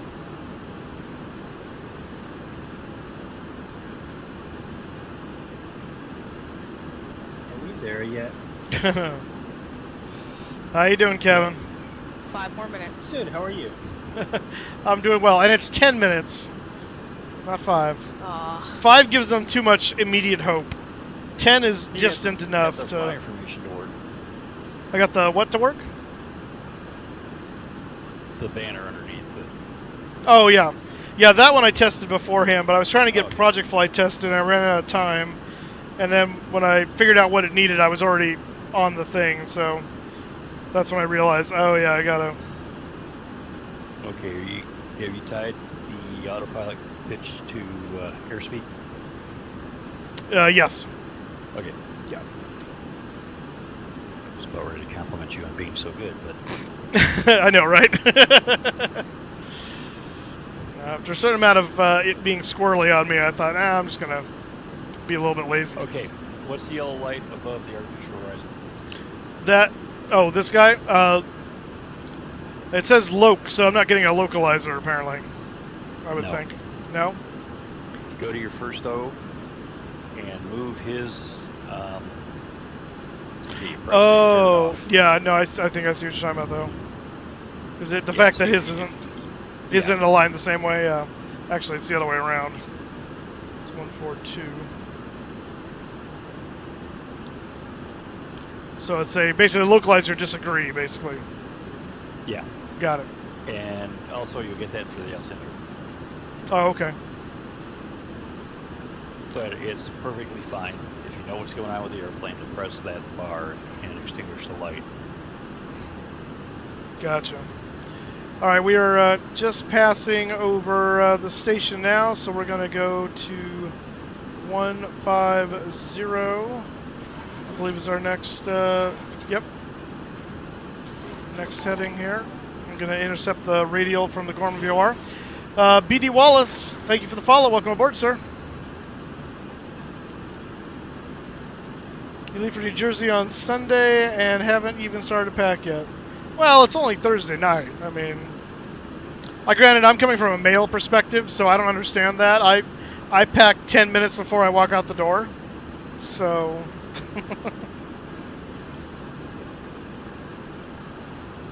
so I'll give you that. I don't pack. You don't pack? Oh, well, then there's that perspective as well. Well, you got your mom to do it for you? No.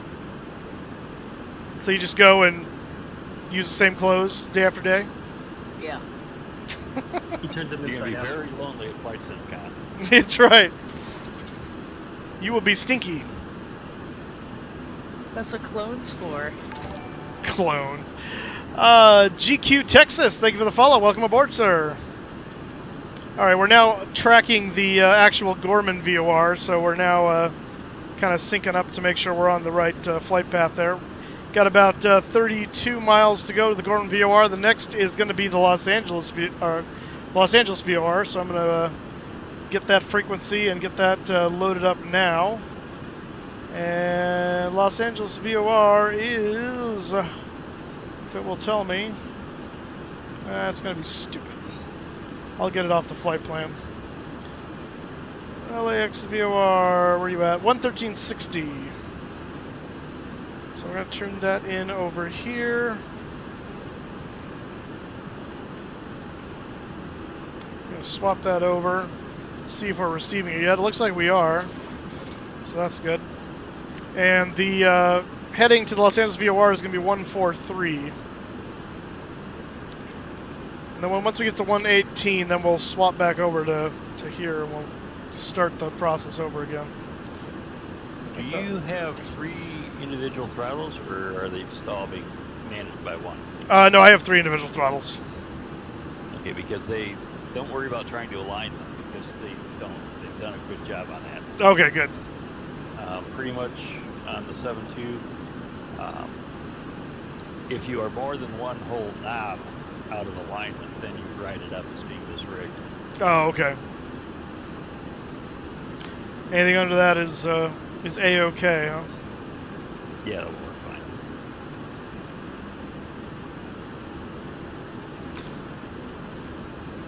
fine. All right. After, let's see here.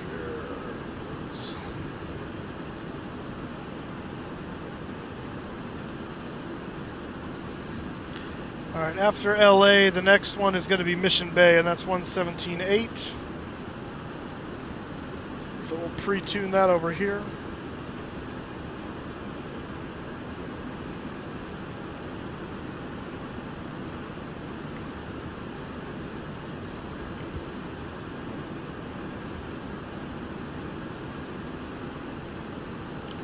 I'll take a quick gander over at the flight engineers panel, make sure the packs are still good. According to the manual, if the pack temps drop below 40 degrees C here, you need to start closing the cooling doors a little bit to keep them right in that zone. But as long as they're above it, it says just keep them full open until they... Yeah, if you're running them in manual. Well, I don't think the cooling doors themselves do anything but manual, from what I can tell. It depends on the model. Are you flying the 200 or the 100? This is the 200 freighter. Okay.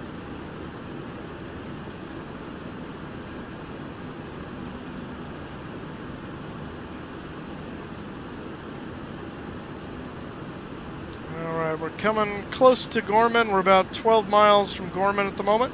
About 68 miles from the LA VOR.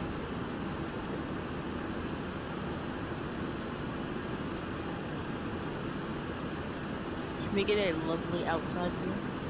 I can. It might blow your ears off, so stand by. It's kind of interesting because the contrails have been fixed. Can't really see anything, but Yeah. yeah, you can kind of see them right there. But yeah, it'd be more obvious in the daylight. The contrails look a lot better now than they used to. In fact, on the 7.3, it's kind of cool. You'll see them kind of cross through each other from the 2 outside engines because they're towed in a little bit. It's pretty cool.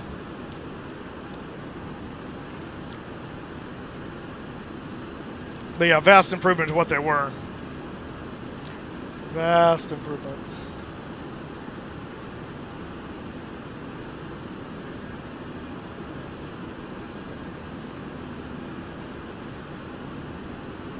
So how was your guys' Thursday? Mine was good. Actually got quite a few things accomplished. One thing I wasn't able to get done today, but I knew that going into today because the part I needed to do it was out of stock, so I wasn't going to be able to do it even if I wanted to get to it. It worked out for the best, though, because I don't think I probably would end up having time to do it. So. What's the it? There were some lights that need to get replaced in the gymnasium, and I needed to get a single-man lift to do it. But to do that means I had to go empty the trailer out at the dump, and there's the VOR, so we're going to change back to 142. 143, actually, I think it is. Are you flying in the nav mode or are you flying in heading mode? No, we're flying in nav mode. 143, yeah. Once you get on that one-man lift, you go up. It'll actually be a flying view. You just go straight up, and it's about 22 feet to the ceiling. So it's high. Yeah, and there'll be a flying miss. No, yes. So. For about 10 seconds. Yes, it's called falling with style. On your flight director, you want to put that up to nav. Oh, okay. And then watch as your annunciator comes on. Uh-huh. On the left side, the enunciators are for the flight director. The Right side side's for the autopilot. the autopilot. Yeah. And so when you get to level flight, you can bring the index for your pitch control down to level, and then flip on the hit on altitude hold. Yeah. Okay.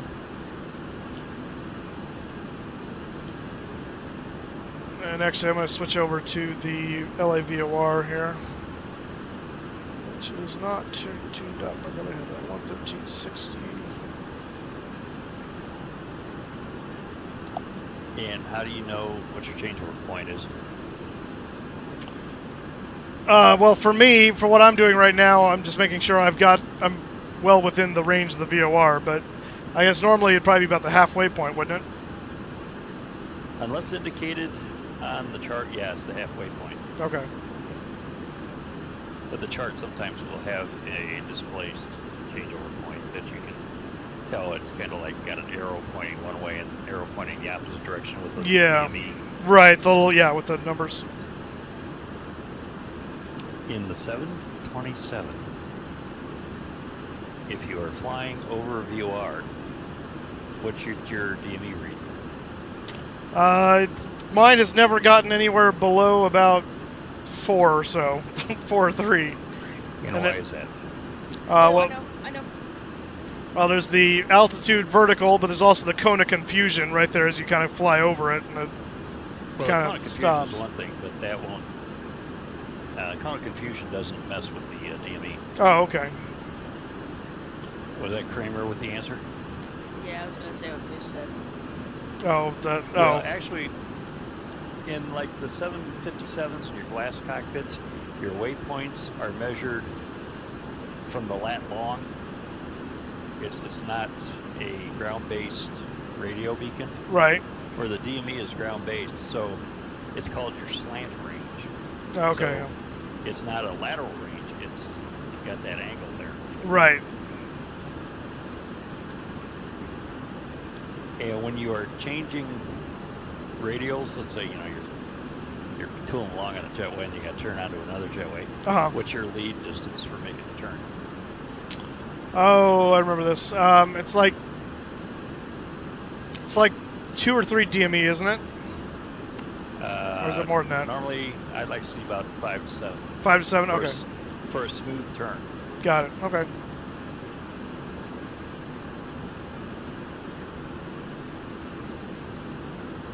So what drives me nuts is watching streams, not yours, but general streams where people just crank the airplane over. Oh, I know. Hard over and that's.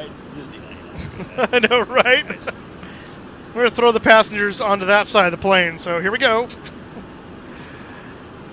Check the seatbelts. Mission Bay 117.8. So Moose. I got contacts today. Oh yeah? How you liking them? They're weird. Are they colored? I wish. I know the perfect song for this one. I can see clearly now the glass is gone. Oh, come on, that's funny. Round of applause for that one. I don't know about that, Crypto. What are you? What's your altitude doing? It's climbing very, very, very, very slowly. We're like 29.4. What's your EPR doing? It's at 186 at the moment. I thought about pulling it back, but I don't think it will climb anymore. Yeah. Yeah, remember that. You might want to pop that to 1.9. Got it. Your EPR will change with altitude. Right. So you got to be on top of that. If you just set it and forget it, it will bite you, especially with the temps. Can't even see what the temps are doing here. They're not bad. They're not bad. Yeah, they're down. We're well in the green. Because I've seen guys try and climb full throttle. Yeah. 2 and 3. Boom. Yeah, exactly. Hey, Kramer, thank you for the 4 months of Prime. Hi, Mom. Thanks, Kramer. Appreciate it.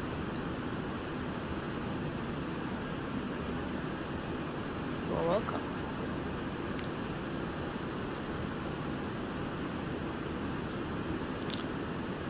Alright, so we're about 106 miles from the Mission Bay VOR. We're coming up on the LA VOR here in about 15 miles. And at the LA VOR, we will turn to 118 to intercept the radial off the Mission Bay.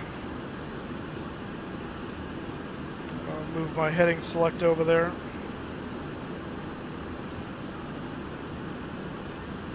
About there in Z's. Kelsey, yours was good. You had to work today and got to be with the puppies. Got to see the boyfriend at work, and I was happy about that. All right, awesome, man. You get to play with puppies. That's awesome. I don't get to play with puppies at work, unfortunately. Although I did have to wrangle a stray. I think it was it looked like a pit mix. I don't know what the mix was, but it wasn't. It definitely wasn't full pit bull. But she got out of her backyard. She was nice. She was a real nice dog, but she was just wandering around the church, and we had kids getting out of school next door, so I had to go try and grab her collar and figure out who her owner was. And so, but yeah.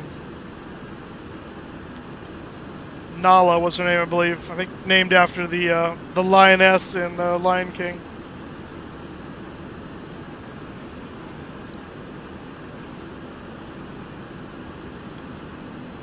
Alright, we're going to be coming over the LA VOR here in a moment. And then it's on to Mission Bay. What's the yellow light for altitude?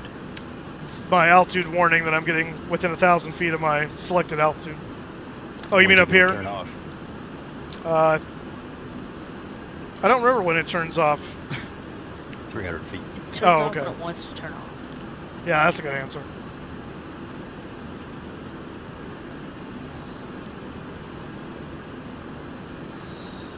Oh, it's flipped over.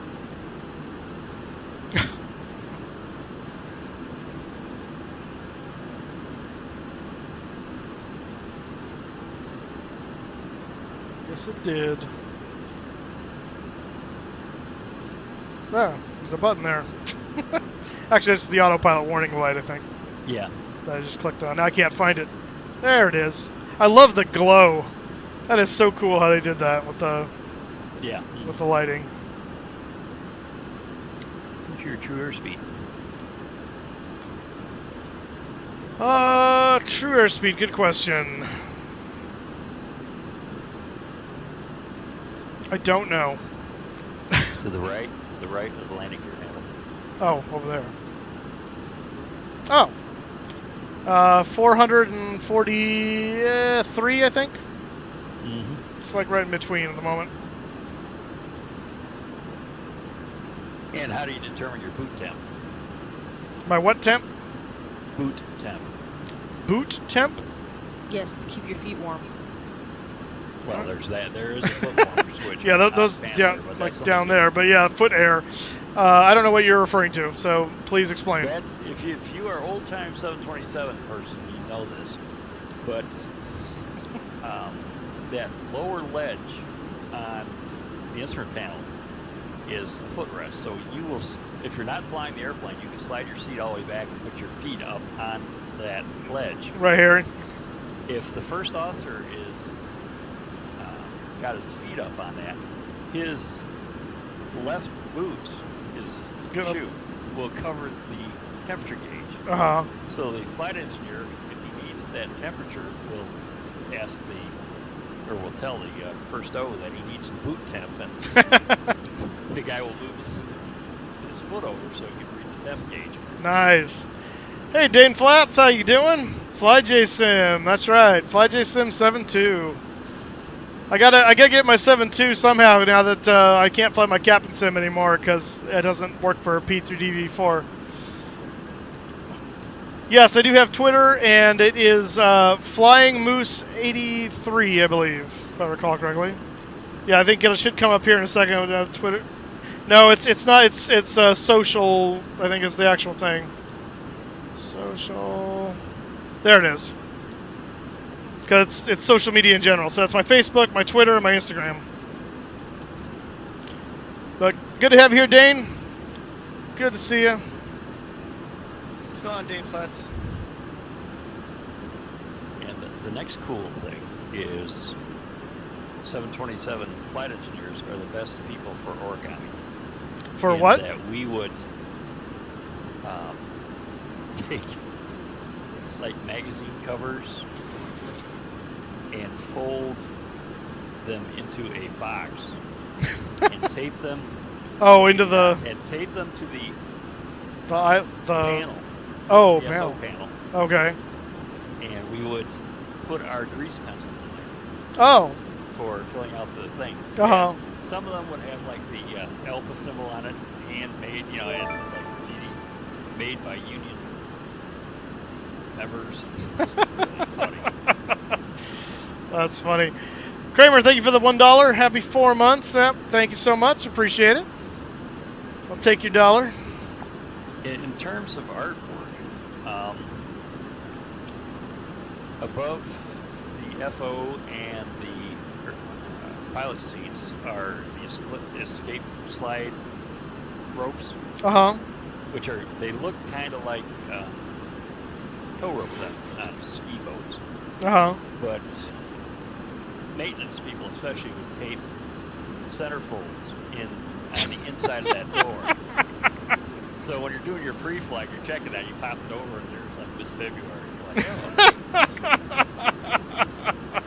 Oh boy. Oh, that's funny. I kid you not. I don't doubt it in the least.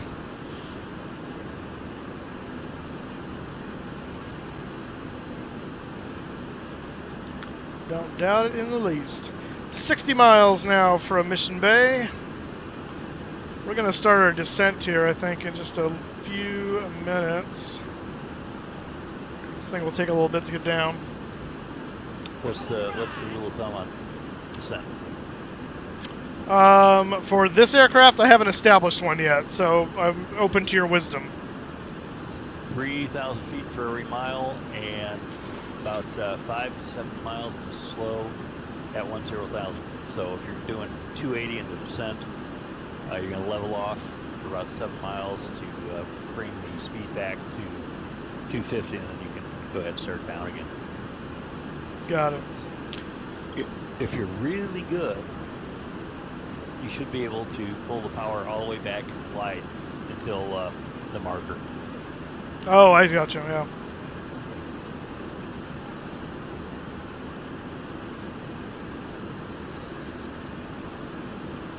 What is our distance here to...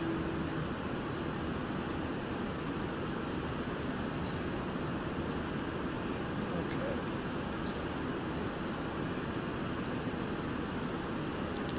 We're going to start down now, methinks.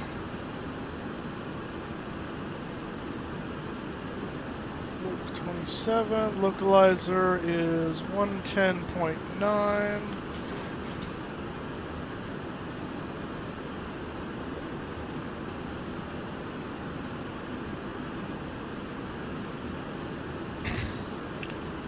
.275.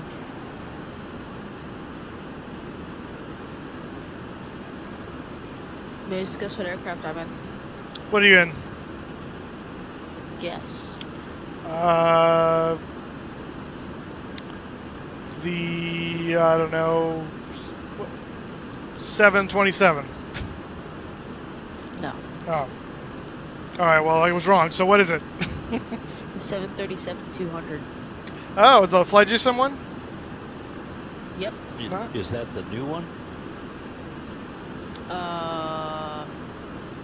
That new one that's on steroids that is supposedly study level? I think so. It says, like, on the aircraft thing, it says 737-200 new. That So would be I it think then. it is. If you thought the 717 was confusing, good luck with the 72. But I'm not flying the 72. Or 73, I'm sorry. Well, that- thanks for the... Well, that was David that was having trouble with the 717, though. Oh, okay. Yeah. Does Which me one of you knowing guys would any- start sucking helium so we can tell you apart? Does me knowing my way around the 737-800 help any bit? Not with a 732. No. Yeah, no, not in the least. Maybe some other 7X7 aircraft, but the 78 is a vast departure from the typical Boeing cockpit layout, so that will avail you not. Yeah, the overhead is a little bit alike between the 737-800 and the 737-200, but that's about where the similarities end. I would have tried to start it. $10, he says. He hot starts it. I will not hard start it. Hot start.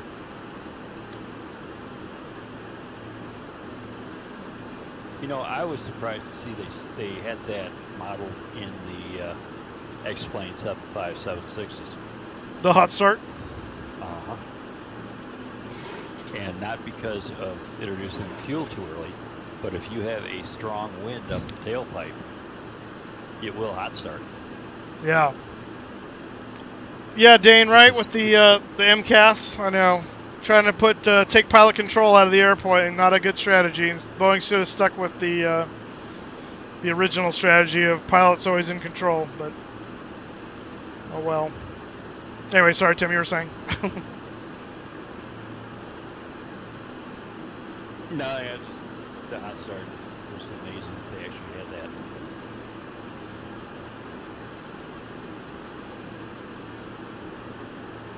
Alright, I got the APU started. Well, there's one step down. I think. 23 to go.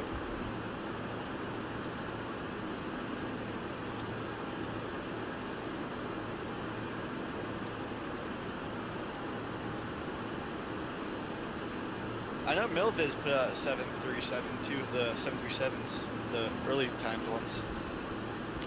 The early time ones? The I- commies. No, I know what you mean, but it just sounds funny saying it that way. Like the old-timey ones. The one you Remember watch the the- old black and white videos? Remember the real early one that was put out by Tin Mouse? Yes, I do remember that. That was a good, yeah. Well, at least I don't Oh, need a we're flight descending. engineer. Yes, we are descending. Are you at idle? Yes. And what did the flight engineer pull when you pulled those back? I pulled the gear warning horn so it wouldn't Right. yell at me. Because the captain will yell at you as a flight engineer if you don't do that. Yeah. Now, if you go back to where the warning door, warning. gear, The gear warning horn is? yeah. And if you look at that knob behind it, that's your brake for runaway. Oh, okay. For MCAS? Yeah. Actually, this has a stick shaker and a stick pusher on it, so if you do get into a stall, Yeah, it will push your... yeah, and that is basically because the early Boeings, they've had 3 or 4 accidents that were caused by getting into a high alpha state, and the wing burbling, or the air burbling off the wing. Yeah, if the tail dips down too low, yeah. Yeah. Yeah. Yeah, you don't want to get... That's where it began at. Yeah, you don't want to get low and slow in a T-tail. Alright, so, we have a slight problem. You What- hot started, didn't you? No. Are you on fire? No. Is anyone you know on fire? What? Is anyone you know on fire? I hope not. Oh. Did your APU blow up? Alright, yeah, it's about the APU. So I turned it on, Okay.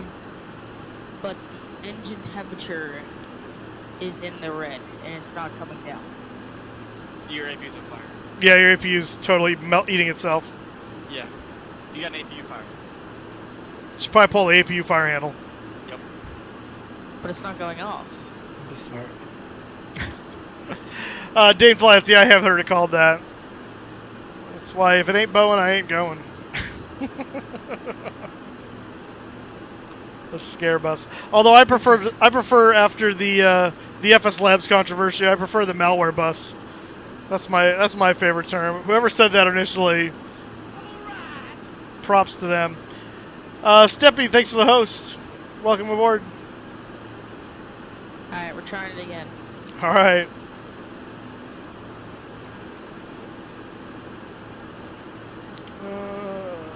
What's the 1348? See if I can grab it yet.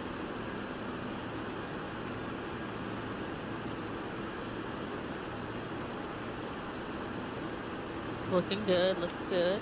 San Diego INTL information uniform. 200 Zulu weather. Wind light and variable. Visibility more than 10.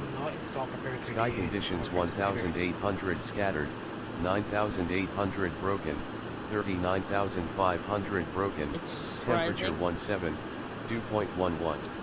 Getting a little warm. 3004. Mainly just need the altimeter and the winds. Winds are calm, so we'll definitely land 27. Loke's tuned up for that. And it's in the red. I think, do you read the start procedure for the APU? Because you might be doing something incorrect. No, I think that's a good idea. Let's do that. Sometimes the manuals do actually help. That's why it's called study level. Who's on your Skype? You have a nice crew. So, yeah, we've got, this is on TeamSpeak, and you'd be welcome to join if you want.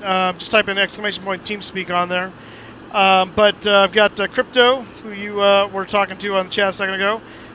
Kevin is on here. Kramer, who's the one with the burning APU at the moment. Mayo, who was chiming in a second ago. And Captain Tim, who's been advising me on this aircraft. He's our resident actual airline pilot, and actually has a lot of time in the 727 from way back in the day. So he's our Easy on the way back of the day. sorry, he's a 727 pilot from slightly back in the day. He's a veteran pilot with the airlines. That's right. So, but yeah, he's got experience on this bird, so he's coaching me. Would it be in procedures or checklist or systems? All three. All three, yeah. Might want to check under abnormals too. If you can find in the checklist section, if they go through an expanded checklist, meaning it'll actually take you kind of through the procedures for that checklist. It might explain the APU startup procedure there. It just depends on how they laid it out.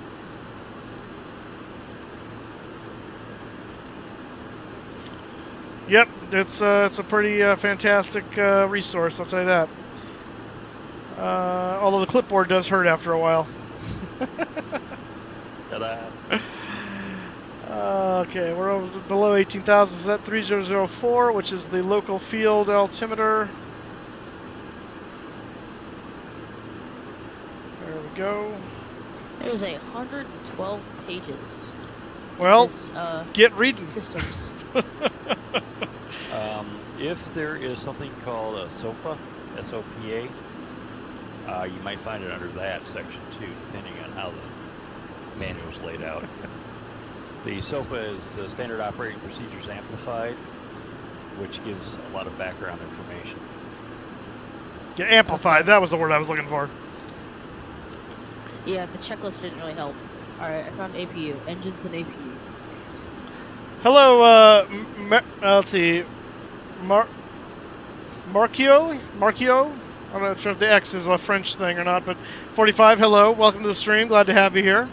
And yes, Dane, we're very realistic. So he simulates the check captain whacking me on the back of the head with the clipboard when I screw up. So. Which is a lot. Yeah, it's kind of a lot. Mark Rio. Okay, thank you, Dan Flats. Appreciate it.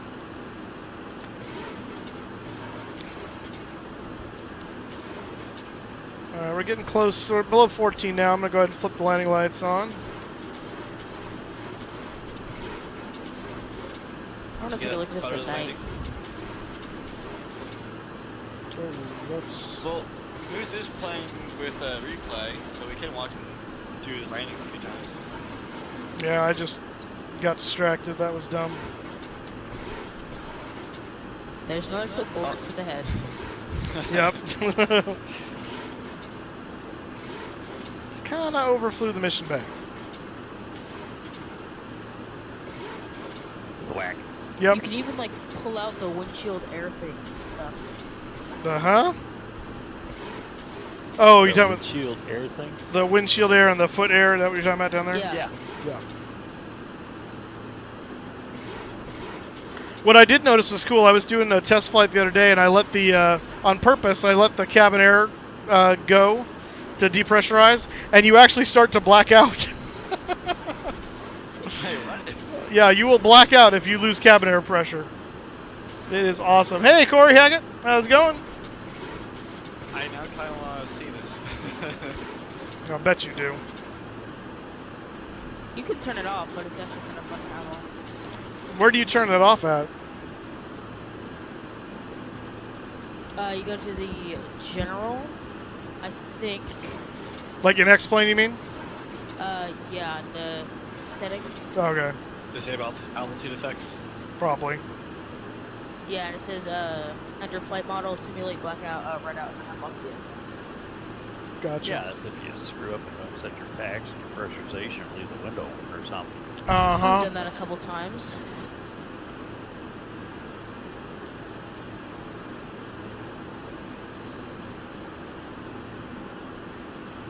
I'm gonna post a picture of the Discord and I'm gonna post a picture of the aircraft at night in the cockpit in Discord.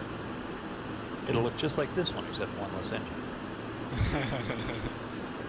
Pretty much. And no flight engineer. Actually, be careful with that. Yeah, I know some the early 200s have them And why would that be, Crypto? because the systems it's not. Nope. Wrong. Thank you for playing. I know. I just knew that a lot. Like the 707, the older version had the flight machines back then. Well, yeah, the 70 had the flight engineers, the 72 had a flight engineer. But why would a 727 have a flight engineer? Because they really don't have a flight engineer's panel. I mean, don't know. you said I you thought 773, not 72. yeah, you're talking Yeah, about a 7. 773. Yeah, okay. You said 7.2 again just a second ago. That's why I was confused. I'm sorry. I don't know why I would have a flight engineer's panel. I just know. I think it did have one at some point. This was an But you don't know panel. the reason? Nope. Moose, you know the reason? I do not. Anybody in chat know the reason? I put the picture in Discord.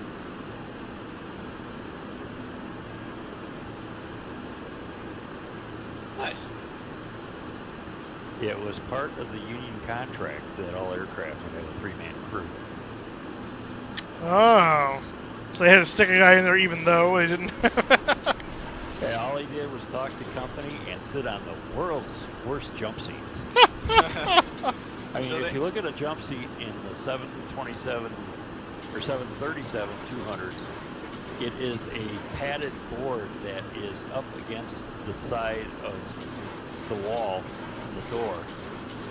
When the door is closed, it has the back pad attached to it, and you bring down this bench seat, and the guy would sit for hours on this thing. Oh. He was fun.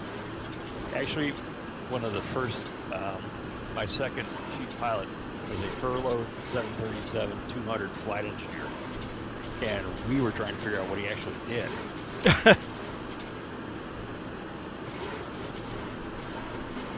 So what did you do then? I just sat in the back and just took care of extra communications. So you were just did nothing. Yeah, pretty much. He would, the second officer, most of the 3-man crews would handle communications with the company, which includes progress reports, in-range calls to the stations for the airports, giving remaining fuel, gate information, wheels and deals as we call it. Wheels and deals is wheelchair passengers, and deals being passengers with tight connections. Ooh, that's a nice picture. And then also any gate information that needs to be passed to the pilots. Oh yeah, just like on the 727, you can press the like the say on like the fuel pumps, it'll say like low pressure. Like press it down to like eliminate. Yeah, it's press to test function. I'm not gonna get very far. This APU doesn't start or catch on fire. Catch on fire. Well, it just the temperature just goes straight to the red.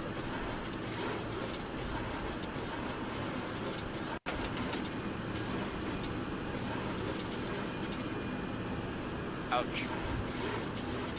They said they do something wrong. I think I am doing something wrong.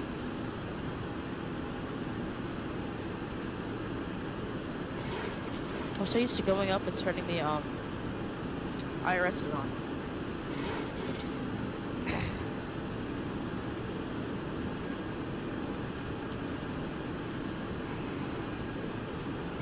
You have IRSs 727 or 737-200. No, I just said I'm so used to turning them on because I always fly the 800.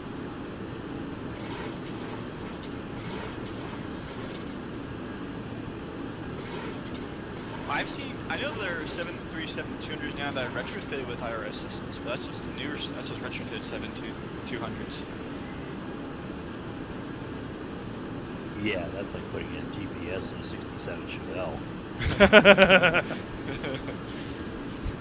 Well, at least it's not like the portable aviation GPS that you can buy. A section comes with the windshield.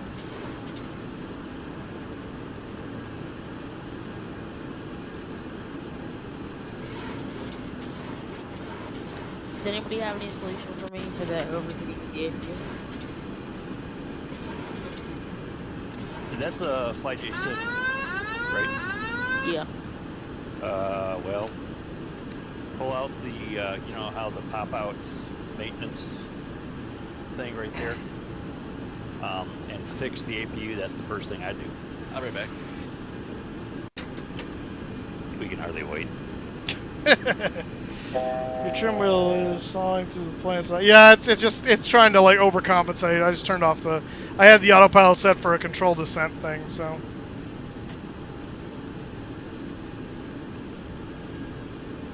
Yeah, that's normal. You will hear the trim wheel, and that's a deliberate thing on all the airplanes, so you can actually know that your trim wheel is in motion. They compensate for that in the MD, so that way it just says stabilizer motion. Yep.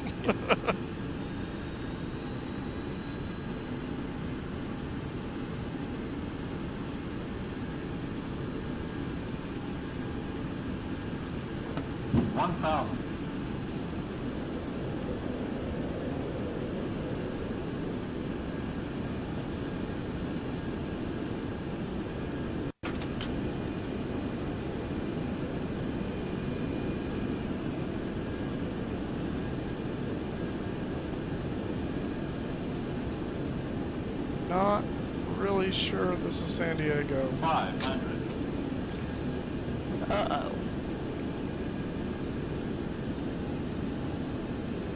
Imagine just like being on a flight and then you're descending and then you hear the. I know. I'm gonna land here. I have a feeling I'm landing in the wrong spot. You just hear the captain saying, "Not sure this is the destination." Right.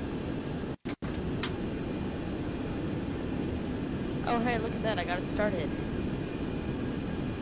Congratulations, it's 3 in the morning.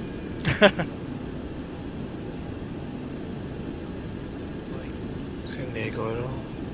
No, I did not use. that is not. It's on the wrong. The terminals are on the wrong side. I don't know what airport this Is is. that the airbase? I thought the other thing was the airbase. Maybe it is. Maybe San Diego's the other side of those hills. It's Albuquerque. 1,000. Based on where the Mission Bay VOR is, I thought I was pretty close to the right place, but Yeah, Not wrong. Albuquerque. yeah, I thought exactly. I thought wrong. Did you And I pull did out not your use hot landing start. card? 1,000. Yeah. at your bug speeds?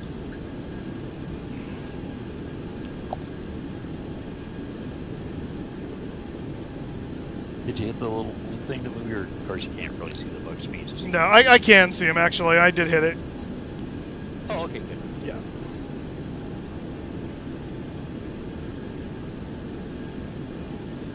I wonder what this is. This is not San Diego. We'll see You're how. right there anyways. I'm landing here anyway, just 'cause I can. It's a mystery airport.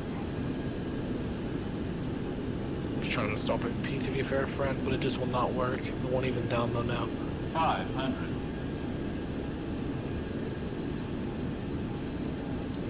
400. I will now attempt to get this thing in the air.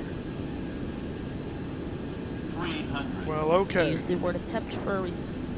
You screwed up. 200.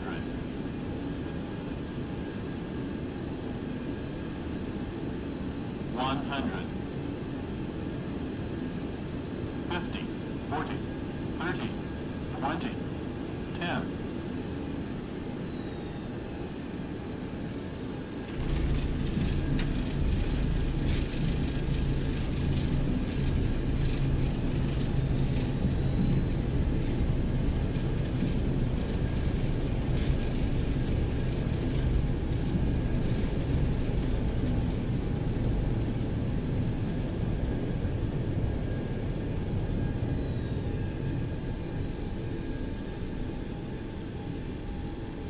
Reverse is stowed. Oh. Probably Yeah, a should. little slow on the reversers, but okay. Yeah. Well, it's 'cause I have to hit a special button to do it. And But you don't have it set up in your throttles? no, I have to. It's not a detent anymore. I couldn't get that to work in X-Plane, Oh, that's too bad. so I had to do it with a. I have to hit a button that arms them, and then I push the throttles forward again to throttle up reverse. Which is cool that I now have actual control over the amount of reverse, but Yeah, that's important actually. if this is an airbase, then where are we?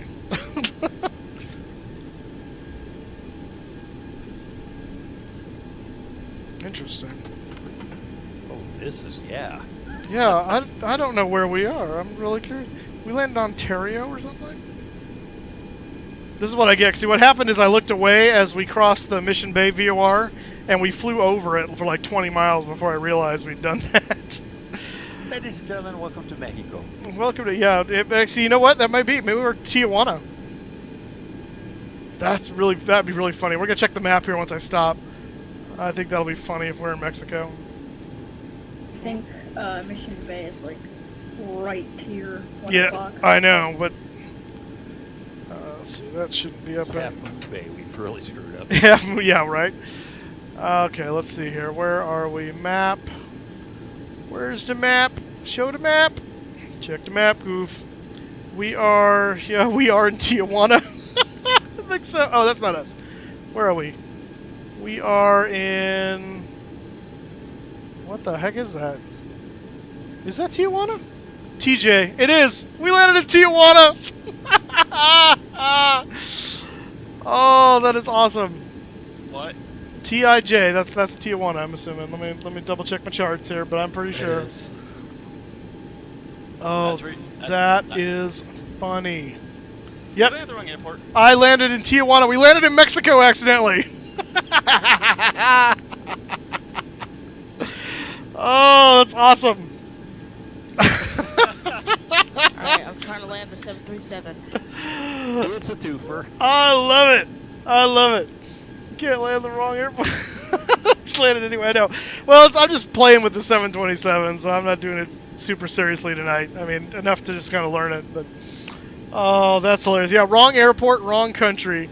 Trump's not going to let us back in. I hope you guys have Turn your. on the dome lights so the federales won't. Yeah, right. We surrender. Like, who is this guy? So you just landed somewhere? You just landed south of the airport. Yes, very south. I mean, not very, very. I mean, San Diego's on the border, so it's not that far south. But yeah. And what is that airport in South America? Rio de Let's Janeiro? fly in the 7-2. There's Quito, I think. Oh, Actually, the one's Quito's up pretty high elevation, isn't it? Yeah, it's like above 12,500. So if Ooh. you are parked at the gate, you have to put oxygen on. If you, it's a wild place. But no, I've got a Eastern Airlines pilot who's from my hometown. They crashed up there, and they never recovered the body. Oh. They're in the mountainside somewhere. Eastern, I forgot what the Eastern flight number was. He was riding in the first class. He wasn't even in the flight deck. Youchies. I love the reversers on this aircraft. On the the clamshells. Yeah. Oh yeah, Juan. I know. Yeah, Juan's actually here. Juan got deported back to Mexico by Trump, and so now he's back with us now because we found him. No, it wouldn't be Juan if it's a West Wing flight. It's Jose's brother. This isn't West Wind. This is a FedEx cargo flight. So that's Jose. It's still to be Juan. Oh, that is hilarious. Landed in Tijuana. I love it. I love it. Do you want a new airplane? You want us fuel airplane? See? Oh, ASA, you're in the wrong airport. Indeed. Wait, hold on. You're in a cargo aircraft. I know. I just went here by instinct. Yeah, FedEx parked at the gate in Tijuana right there. Look at that. Imagine just seeing that in real life. Just at the terminal, just a freighter pulls up. Like, what? Exactly. Now, I really got to credit X-Plane for this one because their replay system is phenomenal. And so I'm gonna do that. I just want to see what the landing looked like. Actually, their night lighting in the terminal is pretty cool. Yeah, it is. They have a lot of stuff they've done very well. Except identifying the airports. Yeah, well, that's more. All right, hang on. I'm gonna turn the sound way down because that's super loud. The volume mixer. Explain. We're gonna half that. I'm over Florida, so. Okay. That's still pretty noisy. Good night. The sounds of this aircraft are amazing. You talking about mine or yours or both? Mine. Well, that's because you have the people screaming option installed. Yes. Let's see. I want to do shift. Is that even an option? I mean, it should be. My first landing was at -183, so. Yeah, but you landed at the right airport. What was up? Yeah, but you landed at the correct airport. Moose landed at the wrong airport. Try and beat that. Yeah. Albuquerque. I said that a while ago. Oh. Yeah. We heard you the first time. A pretty nice landing if it was at the Maybe right it's airport. just something with the Mexicos in it. I tell you, if you really want a good time, call this number. No. For a good time call. Do the river approach into National in the 727. Oh, yes. I have to do that. How do I get the other That is fun. View? I don't want... Oh, whoops, there we go. Yes. Probably going to spend my free time learning how to fly this aircraft in cold and dark. That's kind of how you have to do it. Yeah. You kind of just have to do it a number of times. That's how we learn. It's how I learned the... Did you leave the thrust reversers on too long? No. Look at that. Hey, Moose, I have a tip for you. Okay, hang on a second. I'm watching epicness here with the lights. The lights are pretty awesome, I gotta say. If the scenery wasn't flashing at me, that'd be nice. I don't understand what the big giant black cloud behind my airplane is, though. That's the thermal disruption. Oh. Okay. And converting jet fuel into noise. Well, that too. But it's been doing that the whole time, supposedly, so. That was a pretty nice... Moose, would you like to know my tip? What is your tip? If you don't like your landing in X-Plane, do it from the tower view. It looks much better. Actually, I'm pretty happy with my landing there. There's some braking action right there. It'll look even smoother in tower view. Yeah, I'm gonna do that right now. 5 is tower. There we go. Right behind the pole. That's nice. Let me go back.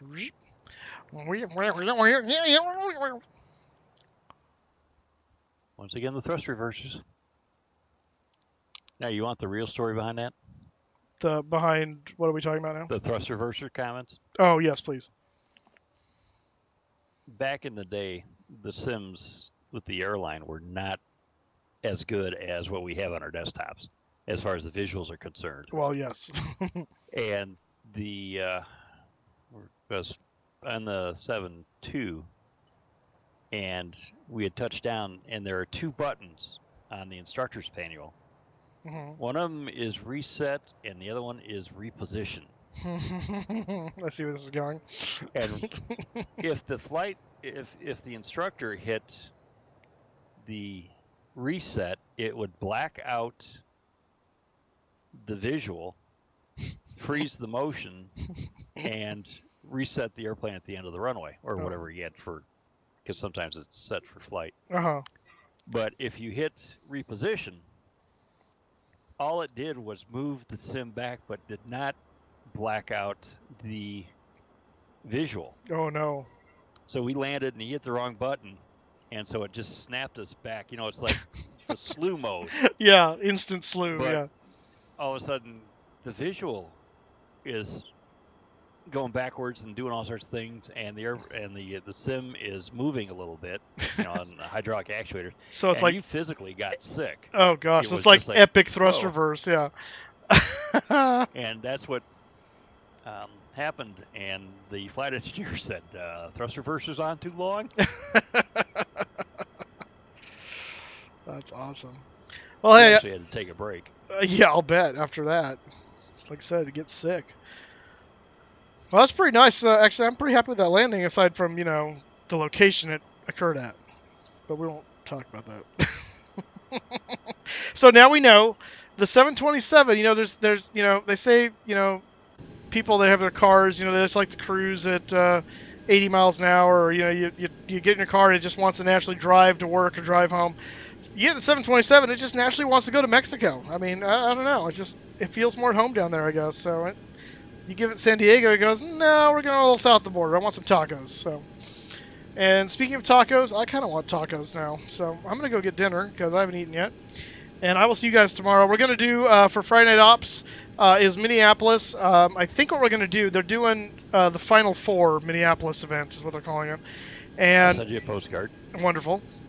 And Captain Tim's fighting Michigan State Spartans are in the semifinals against Texas Tech on Saturday. We call it the Final Four. Sure.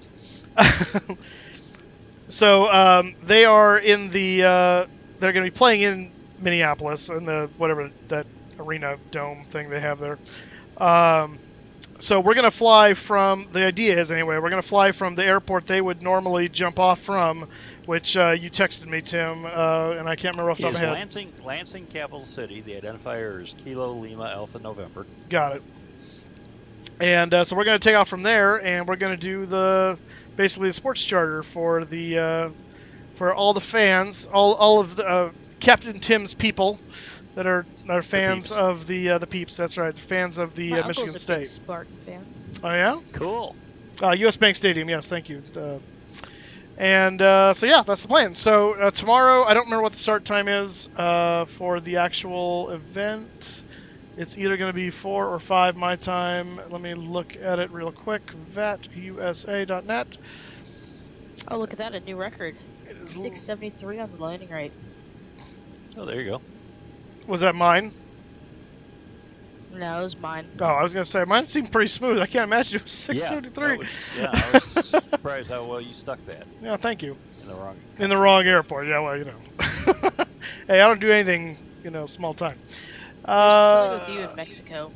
The nice thing about the 737-200 is you got a lot of the same wing structure that you have in the 7.2. So you got a lot of flaps to play with, and you should be able to pull off some pretty good landings. The 727 will humble you if you get twitchy with it. Yeah, and low and slow. You'll sink out of the sky real fast. 2300 is the start time, so I think that's 4 p.m. my time. If I do my math right, 4, 7, yeah, 2300. So, yeah, so 4 p.m. Pacific tomorrow for the flight from Lansing City Airport. Is that what it's called again? East Lansing? Capital City Airport. Capital Lansing, City Airport. Michigan.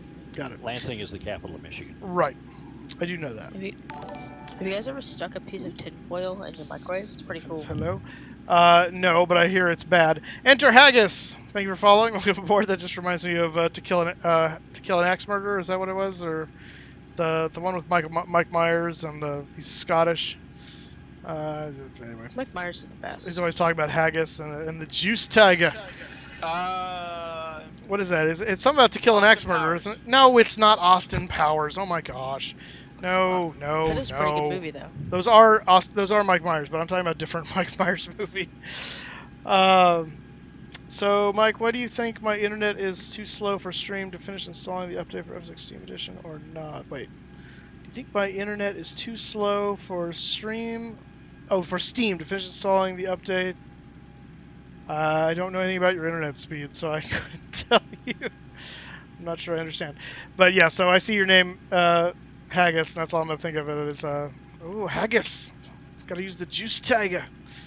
Anyway, sorry. Random movie quote. I'm sure if Kevin is still here somewhere, he probably understands. He's probably the only other one that understands what I'm talking about. Anyway, so that's going to be... light flashing That's good. What light flashing? next to your gear handle.